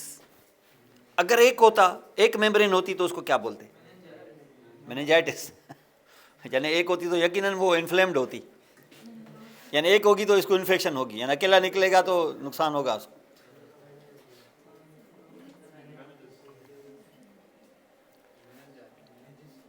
मेनिंजीज तो है ना, 3 तो मेनिंजीज है ना, तो फिर एक क्या होगी?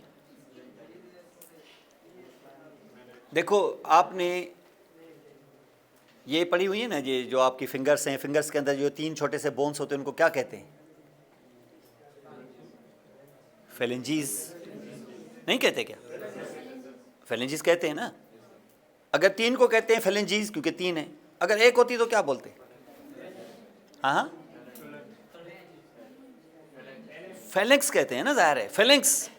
तो 1 is singular is phalanx, plural is phalanges. तो मेनिंजीज में वैसा ही होता है।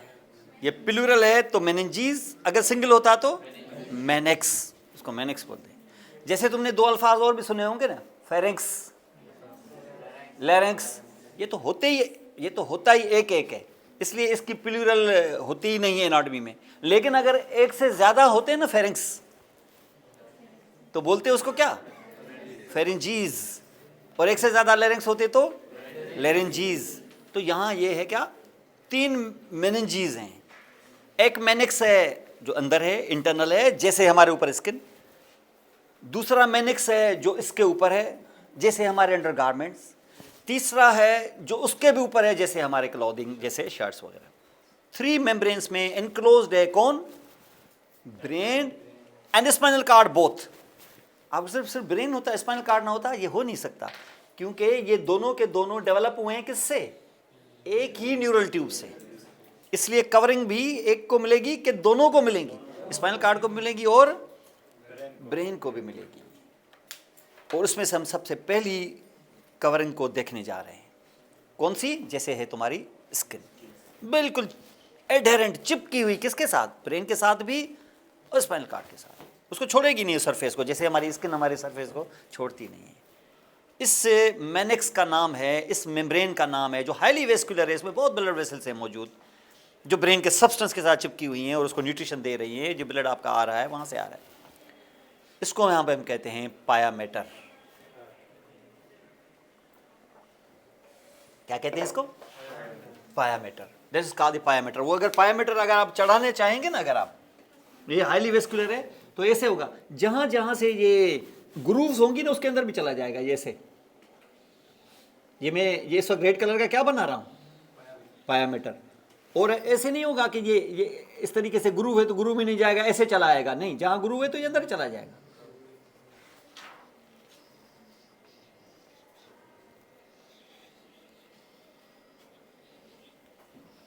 जैसे ग्रूव होगी ऐसे। तो ऑल दिस इज पाया मैटर, हाईली वेस्कुलर है। इसके अंदर ब्लड वेसल्स है, वो सारी अंदर की तरफ इस तरीके से जाएंगे और आपको न्यूट्रिशन वगैरह प्रोवाइड करेंगे। Very good, nice. अब मसला ये है कि इसके ऊपर फिर एक और मैनेक्स है। मैनेक्स में बोल रहा हूँ, दो हो गई तो मैनेजीज हो गई। अब इसके अंदर एक्चुअली देखा जाए तो ये एक जो मैनेक्स है ना, ये से है एक ही, बेसिकली एक ही थी। नेचर ने क्या किया, क्योंकि ये थिक थी तो इसको ऐसे बाउंड थी एक, समझ लो कि नेचर ने इसको ऐसे कर दिया एक, अब दो मैनेजीज हो गई। वो जो दो मैनेजीज हो गई, तो अगर मैं इस तरीके से आपको कहूं कि इसके बीच में मटेरियल वगैरह था, तो जैसे मैंने इसको ऐसे किया ना, ये ऐसे नहीं कि बीच में स्पेस क्रिएट हो गई, स्पेस तो हो गई क्रिएट, लेकिन इस स्पेस के अंदर क्या होगा कि स्मॉल ये फाइब्रस टिश्यू इनको आपस में जोड़ रहेगा। तो वो जो स्पेस होगी कि वो कंपार्टमेंटल हो जाएगी, ऐसे ही हो जाएगी जैसे शहद का छत्ता नहीं देखा आपने, छोटे छोटे सुराख जैसे। तो इसका मकसद ये है कि मैं अगर दूसरा मैनेक्स बनाऊंगा तो इससे डिटेच करके बनाऊंगा, था यही, लेकिन बस उसके ऊपर थोड़ा सा ये मैं बनाऊंगा। अब वो जो है ना, वो ग्रूव्स में अंदर नहीं जाता, वो ऐसे आएगा, ऐसे नहीं जाएगा इसके साथ।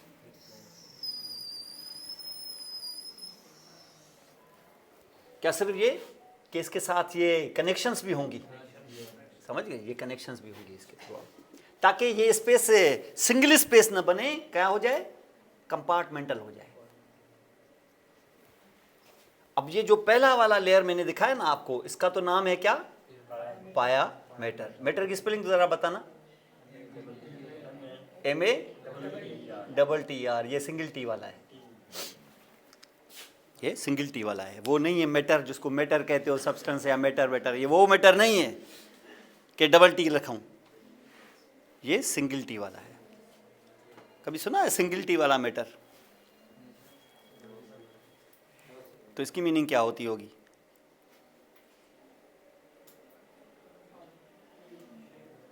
चलो मैटर नहीं सुना है, मैटरनल तो सुना होगा।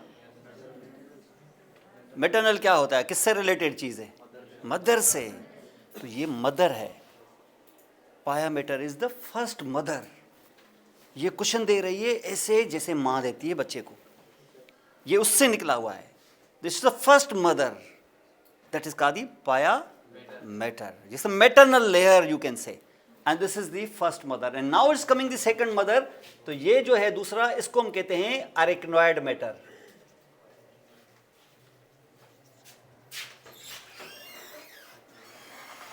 ये फिर मैटर है, MATER, सेकंड मदर, जो पाया मैटर से डिटेच होकर बनी है। और ऐसा हुआ है तो ये स्पेस भी क्रिएट हो गई है। ये स्पेस अरेक्नॉइड के ऊपर है कि इसके नीचे है? नीचे है। किसके बीच में? कौन से दो मैनेजीज के बीच में? पाया के बीच में और अरेक्नॉइड के बीच में। इसका सिंपली प्यार से नाम है, बड़ा मशहूर, सबअरेक्नॉइड स्पेस। क्या नाम है इसका? सबअरेक्नॉइड क्यों कह रहे हो? क्योंकि अरेक्नॉइड के सब है, नीचे है उसके, सब मींस बिलो। तो इसका आदि सब आर्किनॉइड स्पेस, मैटर नहीं, स्पेस। वो था आर्किनॉइड मैटर नंबर 2, ये था पाया मैटर नंबर 1, और उस बीच में थी क्या, एक स्पेस, उसका नाम है सबआर्किनॉइड स्पेस। और सबआर्किनॉइड स्पेस के बाद जो इसके ऊपर यानी सुपरफिशियल होगी, जो तीसरा मैटर होगा, जो तीसरी मदर होगी उसकी, वो खासा टफ होता है, हम उसको कहते हैं वो खासा ड्यूरेबल होता है। वो मदर कम फादर ज़्यादा लग रहा है मुझे तो। इसका नाम है ड्यूरा मैटर। इसका आदि ड्यूरा मैटर, MATER अगेन। है ड्यूरा, है सख्त, है ड्यूरेबल, लेकिन है फिर भी मदर, तो हम इसको कहते हैं ड्यूरा मैटर। ये तुम्हारा तीसरा है। अगर ड्यूरा मैटर है तो ड्यूरा और आर्किनॉइड के बीच में भी तो बहरहाल स्पेस तो होती होगी ना। इसका नाम तुम डाल सकते हो सब ड्यूरल स्पेस। समझ गए? तो सब ड्यूरल स्पेस इंपॉर्टेंट, सब आर्किनॉइड स्पेस ज्यादा है, सब ड्यूरल भी बहरहाल है थोड़ी बहुत। और ये अगर तुमने ये ड्यूरा मैटर का ये तीसरा लेयर, जो ड्यूरा मैटर सबसे सुपरफिशियल कौन हुआ, ड्यूरा मैटर, और उसके बाद कौन हुआ, आर्किनॉइड, और आखिर में, और इन दोनों के बीच में जाहिर है स्पेसेस भी हुई इन तीनों के बीच में। अब ये जो आपने ये स्पेसेस देखी और ये सारा सिलसिला जब आपने देखा, तो इसके अंदर ये जो आप देख रहे हो ना, ये कौन, सबआर्किनॉइड स्पेस, जिसके छोटे छोटे कंपार्टमेंट्स हैं। इस सबआर्किनॉइड स्पेस में मौजूद होता है CSF। क्या मौजूद है इसमें, सेरिब्रल स्पाइनल फ्लूइड। आप बोले सर सेरिब्रल स्पाइनल फ्लूइड तो अंदर होता है, ये बाहर तो होता नहीं है। ये जो बाहर में दिखा रहा हूं ना, ये सबआर्किनॉइड स्पेस, ये वो स्पेस है जिसमें CSF मौजूद है। और इस स्पेस को अगर आप कंपेयर करें तो ये वो है जो आपके घर के बाहर जो नाली है ना, जिसमें गंदा पानी बह रहा है, ये वो है। और ये जो अंदर है, ये वो पानी है जो आपके घर के अंदर कंसील्ड लाइनिंग है। अब इसको मुझे इसके कनेक्ट करना है, और अगर मुझे इसको कनेक्ट नहीं किया तो ये जितना भी अंदर वेंट्रिकुलर सिस्टम है वो एक्सपेंड करेगा, हाइड्रोसेफलस हो जाएगा। ये कनेक्शन बहुत ज़रूरी है। इसको कनेक्ट करने का जो बेस्ट तरीका है ना, जो बेस्ट जगह है, वो मैं थोड़े से दिखा देता हूं आपको। चलें यहां आ जाएं, इसमें आ जाएगा। ये देखें, ये रेड कलर क्या है, कौन सा मैनिक्स है, ये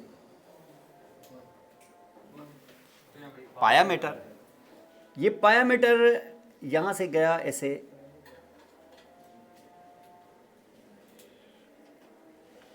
फिर ये ऐसे रिटर्न करके ऐसे आ जाता है, क्योंकि आपको पता है ना पाया मैटर ग्रूव्स के अंदर चला जाता है। ये अंदर गया ऐसे सेरिबेलम के साथ, और ये वापस आ गया, क्योंकि ये फिर ऐसे नहीं जाना था, क्योंकि इसको फिर कंटिन्यूस होना था किसके साथ, स्पाइनल कार्ड के साथ कंटिन्यूस। अंदर गया ऐसे, फिर अंदर गया वापस आया। तो ये पाया मैटर का एक लेयर हुआ कि ये 2 लेयर हो गए ऐसे, तो ठीक है ना। ये अगर 2 लेयर हो गए तो ये पाया मैटर जस्ट पाया मैटर है कि इसके गैप के बीच में ब्लड वेसल्स भी आ सकती हैं, समझ गए। तो ये ब्लड वेसल्स का एक पैकेट सा बन जाएगा, समझ गए। तो इसको हम कहते हैं ये एक पैकेट सा बन जाएगा, और इस पैकेट को यहाँ तो हम रखेंगे ही, और ये जहाँ है, और ऊपर एक कनेक्टिव टिश्यू जो इधर रखेंगे यहाँ पर लाइक दिस ऐसे करके। तो अंदर ये क्रिएट हो गया था क्या, 4th वेंट्रिकल। भाई अंदर यहाँ ये जो ब्लू दिखा रहा है, ये क्या चीज़ है, ये 4th वेंट्रिकल। ये टेंट की तरह होता है ऐसे। अब जस्ट 4th वेंट्रिकल है, या इस 4th वेंट्रिकल में CSF भरा हुआ है, जो किधर से आता है, सेरिब्रल एक्वेडक्ट से। किधर से, 3rd से। और 3rd वाले किधर से आते हैं, लेटरल से। तो जब यहाँ पहुँचता है, अगर इसको छोड़ देते तो ये कहाँ चला जाता, नीचे सेंट्रल कैनाल में चला जाता। वहीं भी वहाँ भी जाने दो, ठीक है, लेकिन ये तुम्हारे लिए बेस्ट जगह है जहाँ से इसको बाहर लाना है। अब वो बाहर लाने का तरीका ये है कि यहाँ से, ये देखिए मैं यहाँ से एक सुराख कर देता हूँ।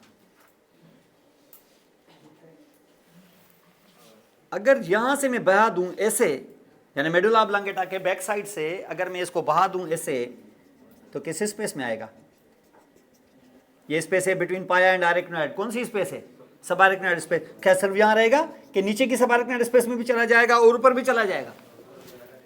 तो इसका मकसद है कि ये सेंट्रल कैनाल, सेंट्रल कैविटी जो है, यानी स्पाइनल कार्ड, ब्रेन स्टेम, अब इसके बाहर जो सबआर्किनॉइड स्पेस है ये पूरी CSF बह उसमें ड्रेन हो गई कि नहीं? अब सिर्फ वेंटिकुलर सिस्टम में है कि इसमें भी है?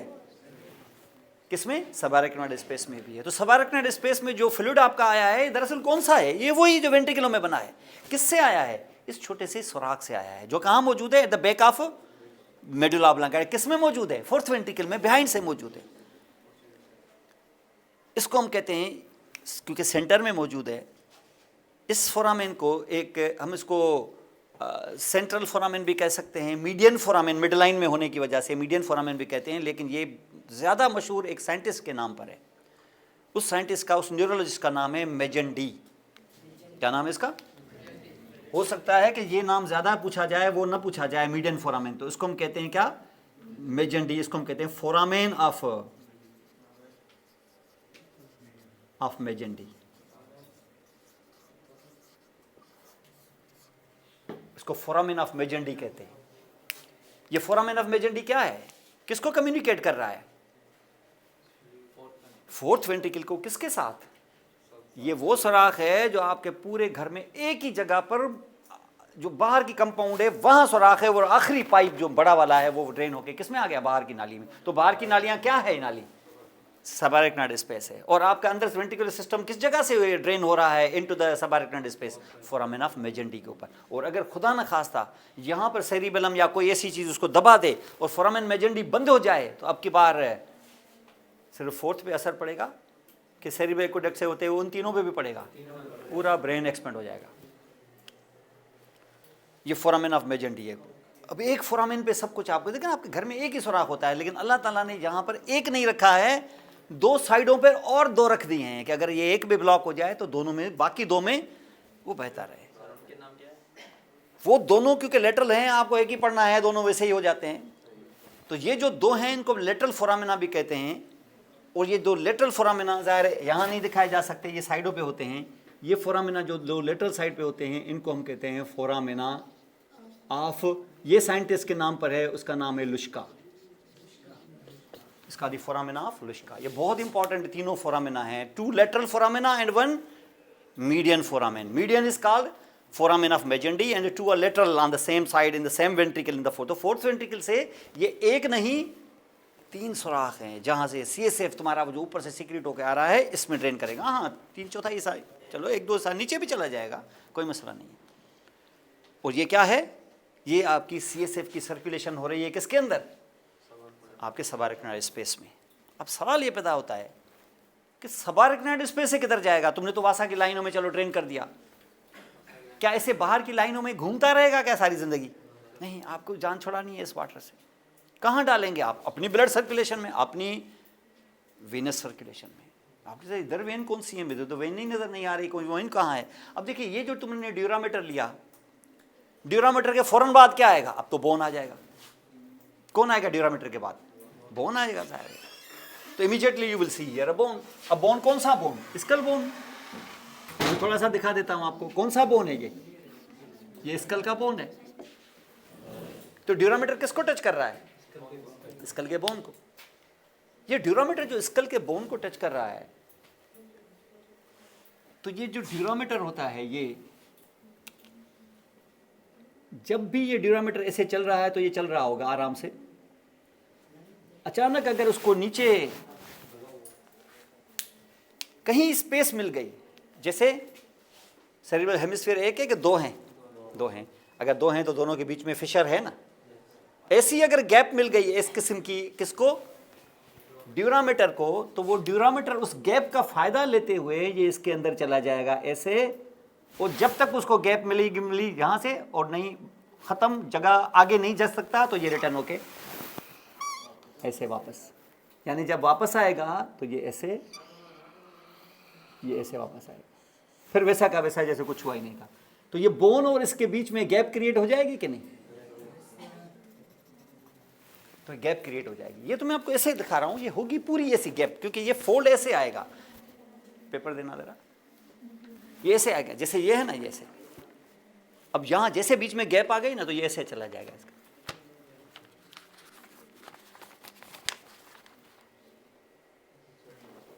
तो ये जो गैप क्रिएट हुई, क्या सिर्फ यहां गैप है कि थ्रू आउट है ये? तो ये जो गैप है इस गैप में तुम्हारे ब्रेन का डीऑक्सीजनेटेड ब्लड इनमें ड्रेन करता है, डायरेक्ट वेन्स नहीं होती, इनमें ड्रेन करता है, इन स्पेसेस में। ये स्पेस किसने क्रिएट की?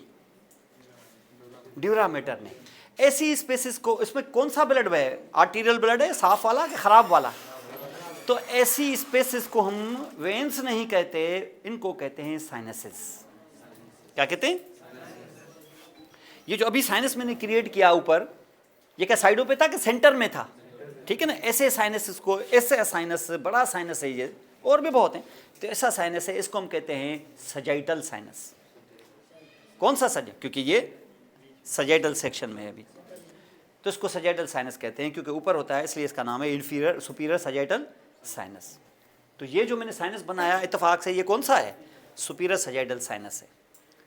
इसमें वीनस ब्लड भरा हुआ है। ये किसने बनाया? ये साइनस किसके फोल्ड की वजह से, रिफ्लेक्शन की वजह से बना है? तो इसलिए ऐसे साइनसेस को हम ड्यूरल साइनसेस भी कहते हैं। ड्यूरल साइनसेस क्यों? शाबाश। तो ये ड्यूरामीटर से बने हैं, इस वजह से। ऐसे साइनसेस को हम वीनस साइनसेस भी कहते हैं। क्यों? क्योंकि इसमें वीनस ब्लड होता है। ऐसे साइनसेस को कुछ लोग मेनिंजियल साइनसेस भी कहते हैं। क्यों? क्योंकि ड्यूरा खुद एक मेनिक्स है। ऐसे साइनसेस को लोग सेरिब्रल साइनसेस भी कहते हैं। क्यों? क्योंकि ब्लड सेरिब्रम का है। ऐसे साइनसेस को लोग क्रेनियल साइनसेस भी कहते हैं, क्योंकि क्रेनियल कैविटी के अंदर होता है। कोई भी नाम दे सकते हैं, लेकिन सिंपली आप नाम दे दें ड्यूरल साइनसेस, ड्यूरल वीनस साइनसेस। ये ड्यूरल वीनस साइनसेस वो बड़ी नहर है जहां पर ये जो घर के बाहर की नालियां बिलाखिर इसमें जानी है, यानी CSF तुम्हारा बिलाखिर इसमें जाना है, और इसमें चला गया तो तुम्हारी जान छूट गई। ये ब्लड का प्लाज्मा का हिस्सा बन गया। प्लाज्मा में वो जो गंदगी इसने डाली है, वो प्लाज्मा जाने, उसका खेल जाने, मेरी जान छूट गई। और ये है क्या? ड्रेनेज है किसकी? CSF की। बना कहाँ से? 2 लेटरल वेंट्रिकल से। इंटरवेंट्रिकुलर फोरामिना ऑफ मोनरो से आया 3rd में, कुछ और ऐड हुआ उसके साथ। सेरिब्रल एक्वेडक्ट से गया 4th में, कुछ और ऐड हुआ। फिर तो कुछ चला गया नीचे सेंट्रल कैनाल से लेके सेंट्रल टर्मिनल वेंट्रिकल में। लेकिन इस दौरान जो है 3 फोरामिना हमने क्रिएट की in the roof of 4th ventricle, जहाँ से ये बहे मेजेंडी और लुश्का से बह के वो आ गया कहाँ? सबारेक्नोइड स्पेस में, और फैल गया ऑल अराउंड नीचे और ऊपर सबारेक्नोइड स्पेस में। और वहाँ से हम इसको जान छुड़ाना चाहते हैं, और किसमें? ड्यूरल साइनसेस में। अब जो ड्यूरल साइनसेस में आप उसको लाना चाहते हो, तो आपको देखिए ये पड़ा किधर है? यहाँ पड़ा है ना, ये सॉरी यहाँ पड़ा है। तो ये क्या करेगा? ये कौन है? ये पाया है, और ये आरिकनॉइड है। आरिकनॉइड से ड्यूरा की वाल में ये एक प्रोजेक्शन जाएगी ऐसे, इस साइड से भी इस साइड से, यानी ये ऐसे होगी। ये ड्यूरा से क्या? किस चीज़ की? आरिकनॉइड की। ये कैसे? ये आरिकनॉइड है, ये पाया है, और ये तुम्हारा ड्यूरा है, और ये तुम्हारी साइनस है। ये एक प्रोजेक्शन जाएगी ऐसे, इसके ऊपर क्या चढ़ाएगा? कवर किसका? ड्यूरा का। और इसमें होंगे छोटे छोटे सुराख। उस सुराख से छोटे छोटे ड्रॉप्स निकलेंगे, और वो किस में जाएंगे? साइनस में जाएंगे। ये जो यहां मैंने बल्ज करके दिया है ना, ये आपको, ये बल्ज करके, इसको हम कहते हैं, ये किससे निकला है? आरिकनॉइड से। आरिकनॉइड से बल्ब की तरह ऐसे जाएंगे, और ऐसे प्रोजेक्ट होकर किसमें अपना गंद डाल देंगे? साइनस में। तो ये जो इसे बल्जिंग्स आप देख रहे हैं ना, इनको हम कहते हैं आरिकनॉइड ग्रेन्युलेशंस। क्या कहते हैं? उस आरिकनॉइड ग्रेन्युलेशंस में छोटे छोटे क्या होते हैं? सुराख होते हैं। और इन सुराखों से अगर तुम्हारे सबारेक्नॉइड स्पेस में प्रेशर होगा, तो प्रेशर की वजह से थोड़ा सा लीक हो जाएगा CSF, और किस में आ जाएगा? ये सारा दिन थोड़ा थोड़ा थोड़ा थोड़ा लीक होके आपके ड्यूरल साइनस में चला जाता है। जितना जाता है उतना सबारेक्नॉइड स्पेस में नया आ जाता है। किधर से नया आ जाता है? वो जो क्योंकि मुसलसल बन भी रहा है, ड्रेन भी हो रहा है, बन भी रहा है, ड्रेन भी हो रहा है। और ये जो छोटे छोटे सुराख होते हैं, तो ब्लड कहाँ से कहाँ आएगा? यानी ये CSF किधर से किधर बहेगा? ड्यूरल साइनस से सबारेक्नॉइड की तरफ, कि सबारेक्नॉइड से ड्यूरल की तरफ? ठीक है ना। तो ये जो छोटे छोटे सुराख हैं, ये छोटे छोटे कैनाल्स होते हैं, और इन कैनालों में होते हैं छोटे छोटे वेल्व्स लगे हुए। प्रेशर ज्यादा किधर है? सबारेक्नॉइड स्पेस में प्रेशर ज्यादा है और ड्यूरल साइनस में प्रेशर कम है, इसलिए ये वाल्व हमेशा ऐसे खुले हुए होते हैं और ब्लड सीएसएफ हमेशा सबारेक्नॉइड से ड्यूरल की तरफ जाता है। लेकिन अगर ड्यूरल में प्रेशर बढ़ जाए तो ये सीएसएफ वहां से ना भी रिटर्न करे, कम से कम यहां से बह नहीं सकता उधर। यानी आपके सबारेक्नॉइड, ये जो आरेक्नॉइड ग्रेन्युलेशन है, इसके छोटे छोटे सुराख अगर कहीं बंद हो गए तो इससे क्या असर पड़ेगा? ड्रेनेज जो होगी सबारेक्नॉइड स्पेस से साइनसेस में हो नहीं सकेगी। अगर यहां नहीं हो सकी तो कहां एक्यूमुलेट होगा? सबारेक्नॉइड स्पेस में। कहां एक्यूमुलेट होगा? सबारेक्नॉइड स्पेस में एक्यूमुलेट होगा। अगर वो सबारेक्नॉइड में एक्यूमुलेट में यहाँ पे स्पेस में एक्यूमुलेट हुआ तो क्या फोर्थ वेंट्रिकल मेजेंटियोलुस्का से आसानी से उसमें डाल पाएगा क्या? बाहर की नालियां जब बंद हो जाती हैं, तुम्हारे घर के अंदर वेंट्रिकुलर सिस्टम जो अंदर है उसमें कोई गड़बड़ नहीं है, लेकिन बाहर अगर कहीं गटर या कोई ऐसी लाइन ब्लॉक हो गई तो उसका असर तुम्हारे घर पे पड़ेगा कि नहीं पड़ेगा? तो क्या घर खुदवा दोगे या बाहर की लाइन सफा करवाओगे? तो यहां पर ऐसा भी हो सकता है कि गड़बड़ अगर यहां है तो असर इस पे पड़ेगा कि प्रेशर बढ़ेगा। अगर इधर प्रेशर बढ़ा हुआ पाएंगे तो फोर्थ वेंट्रिकल से जो ड्रेनेज हो रही है वो हो नहीं पाएगी। हालांकि अंदर ऑब्स्ट्रक्शन नहीं है, मसला बाहर है। तो यहां पर ऑब्स्ट्रक्शन नहीं है लेकिन ये बाहर नहीं आएगा तो फोर्थ वेंट्रिकल वैसा रहेगा कि एक्सपेंड करेगा? अगर वो करेगा तो ये भी, सेरिब्रल एक्वेडक्ट भी करेगी तो थर्ड भी करेगा तो ये भी करेगा। तो इसका मकसद क्या हुआ? इसका मकसद ये हो गया कि ऑब्स्ट्रक्शन अंदर नहीं है, ऑब्स्ट्रक्शन कहीं बाहर है।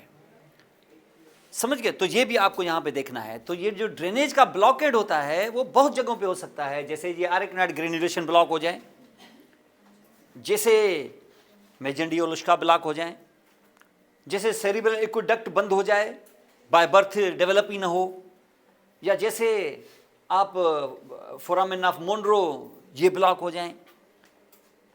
तो आप यहाँ पर जनरली देखेंगे कि आपके पास सिर्फ वेंट्रिकुलर सिस्टम ही नहीं, इसकी डिजीज़ ही नहीं बल्कि मेनिंजीज के प्रॉब्लम्स भी होते हैं। अगर फॉर एग्जांपल एक जगह आप देखें कि पेशेंट का जो सीएसएफ है वो आता कहाँ से? वेंट्रिकल से। और वेंट्रिकल कैसे देते होंगे? ज़ाहिर है ये फ्लूइड है, और फ्लूइड कहाँ से आता है? ब्लड से। मैं सिर्फ एक मिसाल आपको बता रहा हूँ। यहाँ पर ये इस वक्त ये अंदर गया था, कौन गया था यहाँ? पायामीटर, और ये वापस आ गया तो ये एक लेयर रहा कि डबल हो गया, इसमें ब्लड वेसल्स आ गई। अगर ब्लड वेसल्स आ गई तो ये अंदर क्या मौजूद है? ये कौन सी चीज़ है? ये फोर्थ वेंट्रिकल है, और इसमें क्या मौजूद है? सीएसएफ है। अगर सीएसएफ है तो क्या कहते हो? और ये ऊपर जो दिखा रहा हूँ ये पायामीटर नहीं है, ये कनेक्टिव टिश्यू है। तो ये छत कंप्लीट हो गई आपके फोर्थ वेंट्रिकल की। पीछे छत ऐसे सीधी नहीं है, छत टेंट की तरह है, ये आपका रूफ क्रिएट हो गया। अब ये सीएसएफ इस पायामीटर को और इस रूफ के ऊपर के हिस्से को क्या टच करेगा कि इधर एपेंडाइमा होगा? ये मैंने बताया ना कि दीवार नहीं होगी वहां, हमेशा सीएसएफ किसको टच करता है? पहली चीज को, एपेंडाइमा, कलर जैसी चीज को। तो ये एपेंडाइमा होगा, तो ये एपेंडाइमा है। तो एपेंडाइमा सिर्फ पायामीटर के डबल लेयर को टच करेगा कि ऊपर भी होगा? सिर्फ ऊपर के सेंट्रल कैनाल में भी, और यहाँ भी, हर जगह है। तो ये जो है, ये जो आप यहाँ पे दिख रहे हो, ये क्या अकेली डबल लेयर ऑफ पायामीटर है कि इसमें ब्लड वेसल्स भी हैं? क्या सिर्फ ब्लड वेसल्स हैं कि इन सब के आगे लगा हुआ है एपेंडाइमा भी? तो इस पूरे मटेरियल को मिला के कहते हैं कोरॉइड प्लेक्सस। क्या कहते हैं? इस पूरे मटेरियल को, किसको? इस पूरे सेट को, पूरे पैकेज को। कौन सा पैकेज? 2 पायामीटर के लेयर्स, इसमें अंदर मौजूद ब्लड वेसल्स, और उसके ऊपर चढ़ा हुआ एपेंडाइमा, इस सब को मिला के कहते हैं कोरॉइड प्लेक्सस। किस वेंट्रिकल का कोरॉइड प्लेक्सस है? फोर्थ वेंट्रिकल का। इसको कोरॉइड प्लेक्सस कहते हैं। हर वेंट्रिकल में ऐसे कोरॉइड प्लेक्सस होते हैं। वहां मैं नहीं दिखा रहा हूं आपको, इतना लंबा नहीं कर रहा हूं, समझ लो कि ऐसे कोरॉइड प्लेक्सस हर जगह मौजूद होते हैं, और यही देते हैं आपको सीएसएफ। किधर से देंगे सीएसएफ? सीएसएफ किधर से आएगा भाई? फ्लूइड है तो कहां से आएगा? जाहिर है ब्लड के प्लाज्मा से।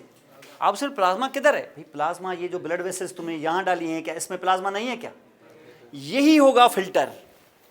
जैसे फिल्टर होगा तो पहले कौन रोकेगा उसको? पायामीटर। और उसके बाद कौन रोकेगा उसको? एपेंडाइमा। और जब यहाँ से फिल्टर होगा तो फिर एड होगा किस में? फोर्थ वेंट्रिकल में। इसी का नाम CSF है। तो CSF दरअसल किसका हिस्सा है? ब्लड के अंदर प्लाज्मा का। क्या प्लाज्मा और CSF की कंपोजिशन एक जैसी है? ऐसा हरगिज नहीं है। क्यों? क्योंकि फिल्टर हो गया है, ये अल्ट्रा फिल्ट्रेट है। तो क्या क्या है प्लाज्मा में? बहुत सारी चीजें हैं, वो इसमें नहीं है। जैसे प्रोटीन, वो प्लाज्मा में है, इसमें नहीं है। जैसे है ग्लूकोज, वो प्लाज्मा में है, इसमें नहीं, इसमें है। 40% of your total plasma glucose is present in this also. माने आप अगर इस वक्त आपके ब्लड ग्लूकोज लेवल है 100, तो इसकी 60 होगी। क्योंकि अगर ये भी नहीं है, वो भी नहीं है, तो फिर सिर्फ पानी है क्या? अगर पानी है तो फिर है क्यों फिर?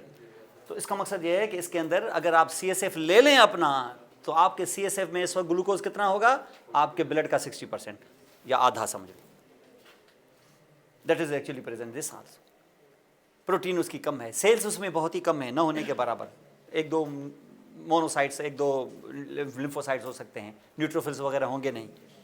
और उसके अलावा कुछ इलेक्ट्रोलाइट्स वैसे नहीं होंगे जैसे प्लाज्मा में है। तो प्लाज्मा और इसकी कंपोजिशन में फर्क है, क्योंकि इसको अल्ट्रा फिल्ट्रेट मिलता है। इसको दो छलनियां हैं जहां से ये पास होके जाता है, पर सारा प्लाज्मा इसमें नहीं होता। अगर उस छलनी में कोई मसला हो गया और प्रोटीन बहुत ज़्यादा आ गई आपके CSF में, तो CSF पतला होगा, गाढ़ा हो जाएगा।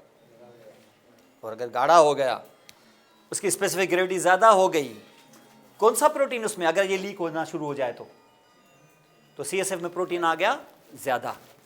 और उस प्रोटीन के अंदर मौजूद हुए अगर वो प्रोटीन्स जिसको हम कहते हैं फिब्रिनोजिन, तो वो भी ज़्यादा। अगर वो ज़्यादा हो गए तो फिब्रिनोजन जब ब्लड में आते हैं, जब CSF में आएंगे तो फिब्रिनोजिन रहेंगे कि बाहर आके वो फिब्रिन में कन्वर्ट हो जाएंगे। और फिब्रिन तो बनाता है क्लॉट। तो अगर खुदा न खास्ता तुम्हारे CSF के अंदर प्रोटीन ज़्यादा आ जाएं जो इन्फ्लेमेशन में होती हैं, जैसे मेनिंजाइटिस हो जाए तो CSF वैसा ही रहता है कि प्रोटीन ज़्यादा आ जाती हैं, तो वो पतला रहेगा कि गाढ़ा हो जाएगा। अगर वो गाढ़ा हो जाएगा तो उन 3 फोरामिनाओं से पतला फ्लूइड निकलेगा, गाढ़ा। अगर वो गाढ़ा फ्लूइड निकलेगा शहद जैसा, और उसके अंदर मौजूद होंगी फिब्रिनोजिन, तो क्या फिब्रिनोजिन रहेंगी कि वो आते आते फिब्रिन में कन्वर्ट हो जाएंगी। तो क्लाट अगर बन गया तो ये तुम्हारे 3 फोरामिना खुले रहेंगे कि ब्लॉक हो जाएंगे। और अगर ब्लॉक हो गया तो फातेह पढ़ लो, खेल ख़त्म। क्यों? ये ब्लॉक हो जाएंगे तो क्या उससे नीडल से खोलोगे क्या उसको? ऐसे वो तीनों ब्लॉक हो गए। तीनों ब्लॉक हो गए तो फोर्थ वेंट्रिकल एक्सपेंड, अगर ये तो ये 3 वेंट्रिकल एक्सपेंड तो सेरिब्रम में, और ये सारी चीज़ें ब्रेन ऐसे एक्सपेंड। अगर ऐसे एक्सपेंड हो गया तो क्या ये क्रेनियल कैविटी का ये जो स्कल के बोन्स हैं, क्या वो एक्सपेंड हो पाएंगे? क्या नहीं। तो सारा प्रेशर किस पे आएगा? ब्रेन पे। भाई तुम सर अगर दीवार में मारो तो क्या दीवार बाहर की तरफ जाएगी कि सर तुम्हारा फट जाएगा? दीवार वहीं रुकी रहेगी। तो अगर तुम प्रेशर डालोगे ऐसे, तो ये बोन्स थोड़ी थोड़ी ऐसे प्रेशर देंगे तुम्हें, ऐसे जगह देंगे तुम्हारी। बोन कहेंगे नहीं, हम तो बिल्कुल फिक्स हैं। वो सारा प्रेशर किस पे आएगा? ब्रेन पे आएगा। और ब्रेन पे जब प्रेशर आएगा तो उसके सारे न्यूरॉन्स के ये सेंटर्स हैं, ये सारे दब जाएंगे। और आस्ता आस्ता पेशेंट जो होगा वो अनकॉन्शियस केस की तरफ चला है। पेशेंट बोलेंगे कोमा में चला गया। इसका हल क्या है? इसका हल ये है कि वेंट्रिकल के अंदर जो प्रेशर डेवलप हो रहा है उसको रिलीज करो। अब रिलीज कोई प्रेशर को करेगा? मैं उसकी सीटी ऐसे निकाल दूं तो प्रेशर, ये प्रेशर को करी है, ये कुदरत ने यहाँ ऐसी सीटी वीटी नहीं लगाई हुई, तुम लगा दो। फिर क्या करेंगे? होल करो, डायरेक्ट वेंट्रिकल में यहां पर कोई ट्यूब डाल दो। अब बाईपास करो, यहां से ये तुम्हारा वेंट्रिकुलर सिस्टम का फ्लूइड किधर से निकले? अब इस ट्यूब से निकले। ट्यूब स्किन के नीचे दबा दबा के उसको पेट में डाल दो, उसमें फ्लूइड जाए। अब तुम्हारे लिए और कोई रास्ता नहीं है। इसको हम कहते हैं शंट। शंट नहीं डालेंगे तो किस्सा खत्म।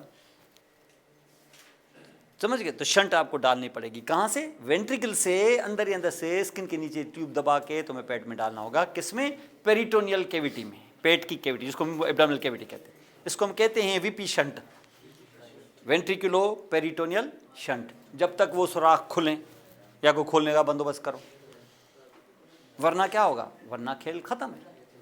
क्योंकि ब्रेन जो है वो पेशेंट कोमा में चला जाएगा और एक्सपेंड और, क्योंकि प्रोडक्शन तो जारी है, प्रोडक्शन जारी है, ड्रेनेज ब्लॉक हो गई है।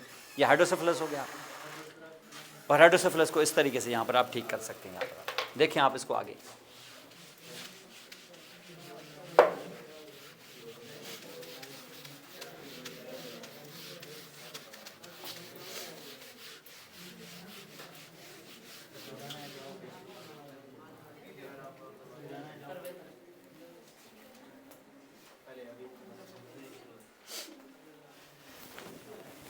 चलिए, ये बात कर रहे थे अभी किसकी, पहले ड्यूरामीटर की। अब यहाँ पर आप देखें, ये देखिए ये ब्रेन है, ब्रेन के साथ ये जो रेड कलर का देख रहे हो ना, ये जो ग्रूव्स में अंदर भी चला जाता है ऐसे, जहाँ जहाँ उसको जगह मिल गई, तो ये पायामीटर है।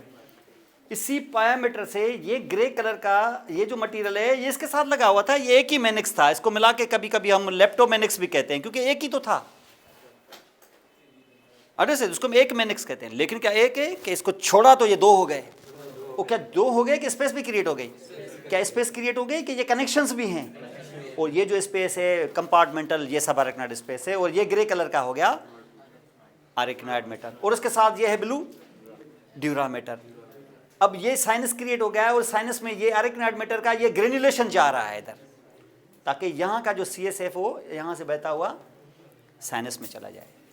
तो ये क्या अरेक्नॉइड मैटर यहाँ पर हमने दिखाया आपको, और उसके बाद दिखाया आपको ये पायामीटर शुरू में, और पायामीटर तो तीन जो हैं, ये बाहर जो है आपका ये ड्यूरामीटर है, ये बोन है, और ये आपका स्कैल्प है।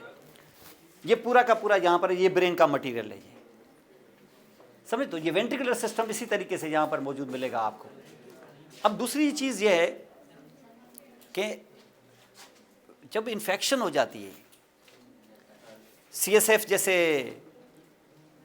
ये जो पूरा जितना सिस्टम आप यहाँ पे देख रहे हो ना,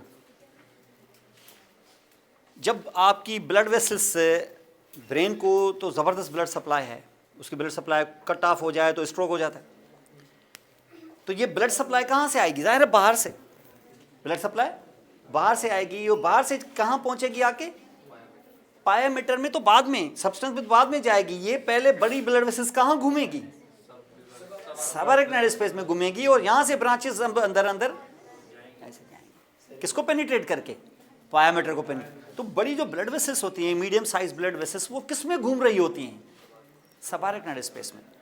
और आप यहाँ पे देखें कि वो ब्लड वेसल्स घूम रही हैं, तो ब्लड वेसल्स ऐसे ही हैं कि उनके अंदर प्रेशर होता है, प्रेशर की पल्सेशन भी होती है। वो पल्सेशन की वजह से वो जो सब अरेक्नॉइड स्पेस में CSF मौजूद होता है, वो वहाँ पर ऐसे ही रुका रहेगा कि उसमें टर्बुलेंस आएगी। इसकी वजह से भी ड्रेनेज होती है, उसकी पल्सेशन की वजह से। और खुदा न खास्ता यहाँ पर अगर blood vessels increased blood pressure की वजह से, अनकंट्रोल्ड हाइपरटेंशन की वजह से ये ब्लड वेसल यहाँ हो जाए रप्चर, तो CSF वैसा ही रहेगा कलरलेस कि वो लाल हो जाएगा। हम बोलेंगे हेमरेज हो गई है। इसी हेमरेज को हम कहते हैं सबअरेक्नॉइड हेमरेज। क्या कहेंगे? तो सबअरेक्नॉइड हेमरेज आपको कैसे पता चलेगा कि सबअरेक्नॉइड हेमरेज है? आप CT स्कैन करके देखेंगे, वहाँ भी पता चल जाएगा। लेकिन आप अगर CSF का सैंपल ले लें कहीं से, तो वो CSF तुम्हें कैसा नजर आएगा? आम सा कि रेड। तो ये भी सबअरेक्नॉइड स्पेस की तरफ इशारा है कि ये तो रेड हो गया आज पूरा। तो इसका मकसद है कि कोई आर्टरी रप्चर हुई है। ये भी एक स्ट्रोक है। लेकिन आर्टरियां ज्यादातर ये होती हैं कि जो अंदर जाती है ना सेरिब्रम के अंदर, क्या वो वैसी बड़ी होती हैं कि ये अब उसकी छोटी ब्रांचेज होती हैं? तो इन छोटी ब्रांचेज से ये भी ब्लॉक हो जाती हैं, ब्लॉक, या ये भी रप्चर हो सकती है, ये भी हेमरेज हो जाती है, ये भी स्ट्रोक है। लेकिन ये सबअरेक्नॉइड हेमरेज नहीं है। ऐसे बंदे का CSF लोगे तो का रेड होगा क्या? नहीं। ये किसमें अंदर रप्चर हुई हैं? सब्सटेंस के अंदर रप्चर हो गई हैं, सेरिब्रम के। इसको हम कहते हैं इंट्रासेरिब्रल हेमरेज। स्ट्रोक में ज़्यादातर ये मामला हो जाता है। किस किस्म का? इंट्रासेरिब्रल हेमरेज। कहीं हेमरेज नहीं तो उसको हम स्ट्रोक कहते हैं। कहीं हेमरेज नहीं हो रही है, इसके अंदर कोई क्लॉट फंस गया है, क्या स्ट्रोक होगा या नहीं होगा? इसमें भी स्ट्रोक हो जाएगा। लेकिन अब ये हेमरेज नहीं है। ऐसे स्ट्रोक को कहते हैं इस्कीमिक स्ट्रोक। स्ट्रोक दो किस्म के होंगे, या तो ब्लड वेसल रप्चर हो जाए, हाफ बॉडी आपकी पैरालाइज, आप बोलेंगे स्ट्रोक हो गया है। किस किस्म का हेमरेज हो, किस किस्म का स्ट्रोक है? आप बोलेंगे ये हेमरेजिक स्ट्रोक है, ब्लड वेसल रप्चर हो गई। कुछ लोगों के अंदर क्लॉट फंस जाता है, सिम्टम्स वही स्ट्रोक वाले, लेकिन ये होता है जिसको हम कहते हैं इस्कीमिक स्ट्रोक हो गया है। उसकी अलामात सेम होती हैं लेकिन इलाज सेम नहीं होता। जब ये रप्चर हो जाता है तो तुम क्लॉट को तोड़ने का इंतज़ाम करोगे कि क्लॉट बनाने का इंतज़ाम करोगे? समझ गए? और जब क्लॉट फंस जाए तो तुम क्लॉट को बनाने का इंतज़ाम करोगे कि अब की बार तोड़ने का इंतज़ाम करोगे? तो दोनों की ट्रीटमेंट बिल्कुल उलट है, सिम्टम सेम होते हैं। तो आप कहेंगे कि तुक्का लगा लूँ, तुक्का नहीं लगाएं। ट्रीटमेंट शुरू करने से पहले सीटी स्कैन करा दें। सीटी स्कैन में जो इमेज आएगा वो डिफरेंट होगा। तो कभी भी स्ट्रोक की ट्रीटमेंट विदाउट सीटी स्कैन शुरू ही नहीं करनी है। अब इसमें तो देर हो जाएगी, पेशेंट मर जाएगा, मेरी तरफ से 101 दफ़ा पेशेंट मर जाए। शुरू नहीं करनी है ट्रीटमेंट जब तक सीटी स्कैन ना आ जाए। समझ गए? ये मैं आगे चल के आपको बताऊंगा। तो यहाँ पर ये इस तरीके से ये ट्रीटमेंट। अब मसला ये है कि CSF आप लेंगे कहाँ से? CSF आप लेंगे स्पाइनल कार्ड से, लंबर रीजन से, नीडल डाल के वहाँ से CSF निकाल लेंगे। आपसे ना इससे तो कोई नीडल हमारे स्पाइनल कार्ड को इंजर कर सकती है, वो इंजर नहीं करेगी। क्यों नहीं करेगी ये मैं आपको बता देता हूँ। हम उसे ऐसे प्रोसीजर को कहते हैं लंबर पंक्चर, या उसको हम स्पाइनल टैप भी कहते हैं, लेकिन मशहूर है LP की वजह। LP कहते हैं ना कि इसका LP करवा जाए। वो न्यूरोलॉजिस्ट आएगा, वो जो आपका PG आएगा, वो आपको वो करके देगा, वो आपको सैंपल देगा, वो सैंपल जो है वो आप निकाल लेंगे उससे। तो आप यहाँ पे देख सकते हो,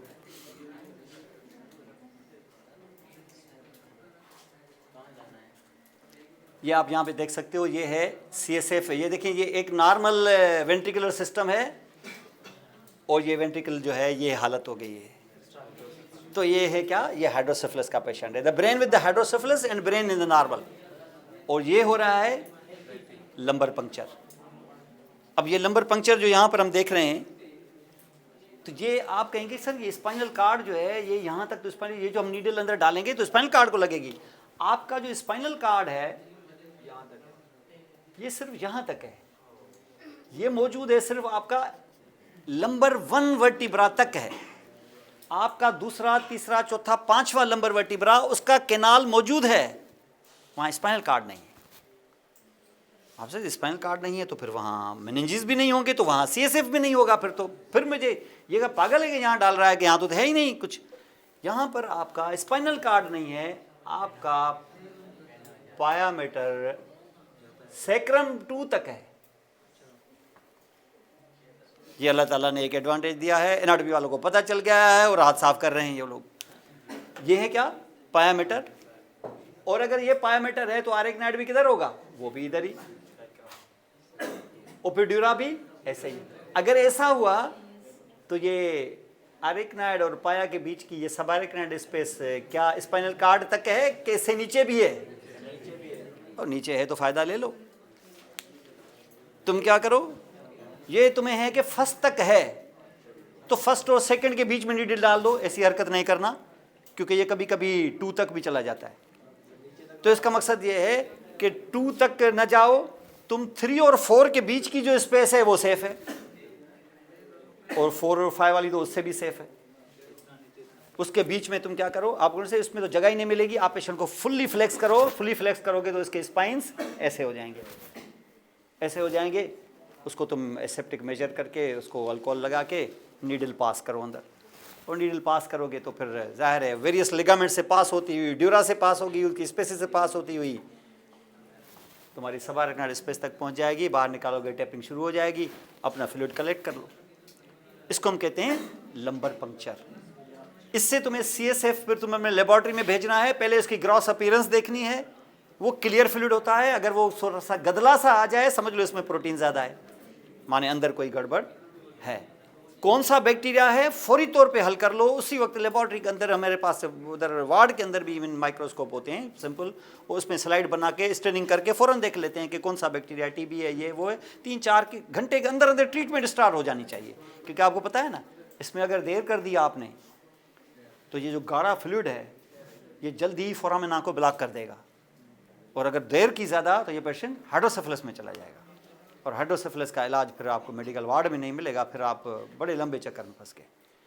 तो जितनी जल्दी ट्रीटमेंट हो सके, और ट्रीटमेंट तब होगी जब जितनी जल्दी डायग्नोसिस हो सके, क्योंकि अगर TB है तो TB की ट्रीटमेंट, अगर किसी और बैक्टीरिया है तो उसकी ट्रीटमेंट, अगर वायरल है तो फिर इतनी परवाह नहीं है, क्योंकि वायरल में इतना ज़्यादा प्रोटीन आता ही नहीं है, थिन होता है, वो तो वुमन हॉस्पिटल में एडमिट भी नहीं करते। तो ये ट्रीटमेंट फौरी तौर पे स्टार्ट हो जानी चाहिए। इसको हम लंबर पंक्चर कहते हैं। तो lumbar puncture, hydrocephalus, ventricular system and meninges, ये एक और पोर्शन है जो यहाँ पर आपको करना है। तो this was your class today. अब जो हम नेक्स्ट क्लास करेंगे उसमें हम स्टार्ट कर लेंगे इनके various parts of central nervous system. नीचे से स्टार्ट करेंगे हम स्पाइनल कार्ड से कि स्पाइनल कार्ड कैसा दिखेगा, और फिर उसकी एक टिपिकल स्पाइनल नर्व करा, ऐसे ऊपर उठेंगे तो फिर मेडुला, फिर पोन्स, फिर मिड ब्रेन, फिर रास्ते में सेरिबेलम, फिर आगे गए तो डायनसेफलॉन और फिर सेरिब्रम। इसी तरीके से 1 बाय 1 करके हम उसको करेंगे तो फिर आपका ये कोर्स इसी तरीके से कंप्लीट होगा।